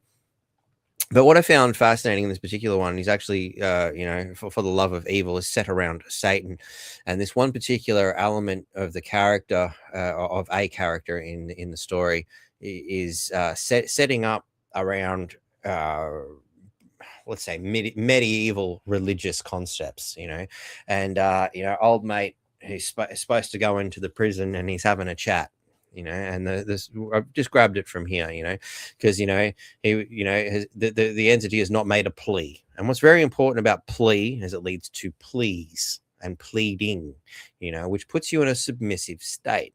It's a very interesting concept, because one of the things I remember looking at the Aboriginal culture a long time ago, was it was stated on, I think it was an ABC doco, that there was no word for please in this particular Aboriginal dialect. And as far as I'm aware, there is no such word, because why do you need to plead? Why do you need to please? We consider asking, can you please pass something, as politeness, but it's actually submissive when you really think about what it means. And let's talk about the ultimate nature of the submissiveness of the word plea, or please, or pleading. This is not punishment, Father. It is merely an inducement to cause him to make his plea. An inducement. Looks like torture to me. But no, Father, he is not being cut. His bones are not being dislocated. He is not being burned or starved. He is merely being encouraged to plead. Wasn't it nice that they'd like to encourage people in such manners? Because if he does not plead guilty or innocent, you cannot try him, Parry said, disgusted. True, Father. Criminals are becoming obstinate. They dally forever, clogging the process of justice. They must be made to plead. You see this was a medieval concept. Well, actually, seems a lot like right now. Anyway, they must be made to plead. But under such duress, any man would plead, even if he had no guilt. No, Father. Some die rather than plead. So most plead guilty. What happens to them? Oh, they forfeit all their goods and are let go. And what of those who plead innocent? Oh, they are found guilty and punished for their intransgressions, and their property of forfeit. I can see why they try to avoid making pleas. Of course, it's just fiction. It's just a bunch of fictional books written by Piers Anthony, bear a striking resemblance to our current society and the ones previous to it. You can see how nothing seems to change, and the more things do change, the more they seem to stay the same. Way of the weird. By Brian Bates. All right, cool. I'll check it out, Harps. Let me just write that down now because I'll lose these comments afterwards.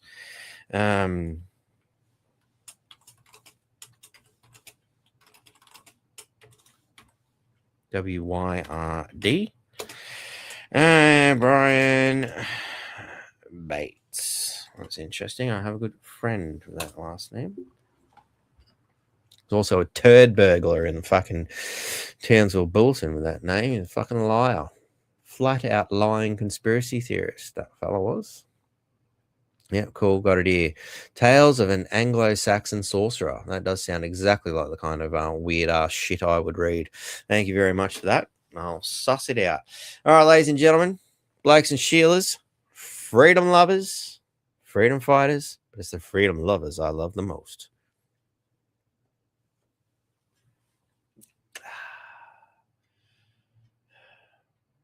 That's why I remember my grandfather. Don't get me a beer, he'd say. Go and get the beer, come back. He never seen a man look so fucking happy as when he had that sip. So sips to you, ladies and gentlemen, not a grandpa. We'll see you next time. Probably not Sunday. Not feeling the best. It was amazing I was here in the first place. So I'll do my best. You two harps. Much appreciated. We'll be in contact, eh? All you mob. Anyone who want to reach out, you know where to find me. NQ Freedom Network at protonmail.com. If you haven't figured it out by now, it's even in the description. It's so easy. And of course, I could really use some help funding all this stuff as well. Finances are certainly not good. I'm under assault for many factors. I've never had to wrestle with so many digital problems as I have in the last few months. Like everything is being attacked. I'm not getting into the specifics of it, but just trust me. I mean, they've even got my bank account. They've got my PayPal, my bank account. Just about every login detail I've had to fuck around with and change. So yeah, I'm obviously doing something right because the system doesn't like me doing it. Okay. One more sips. Why not? I'll see you next week.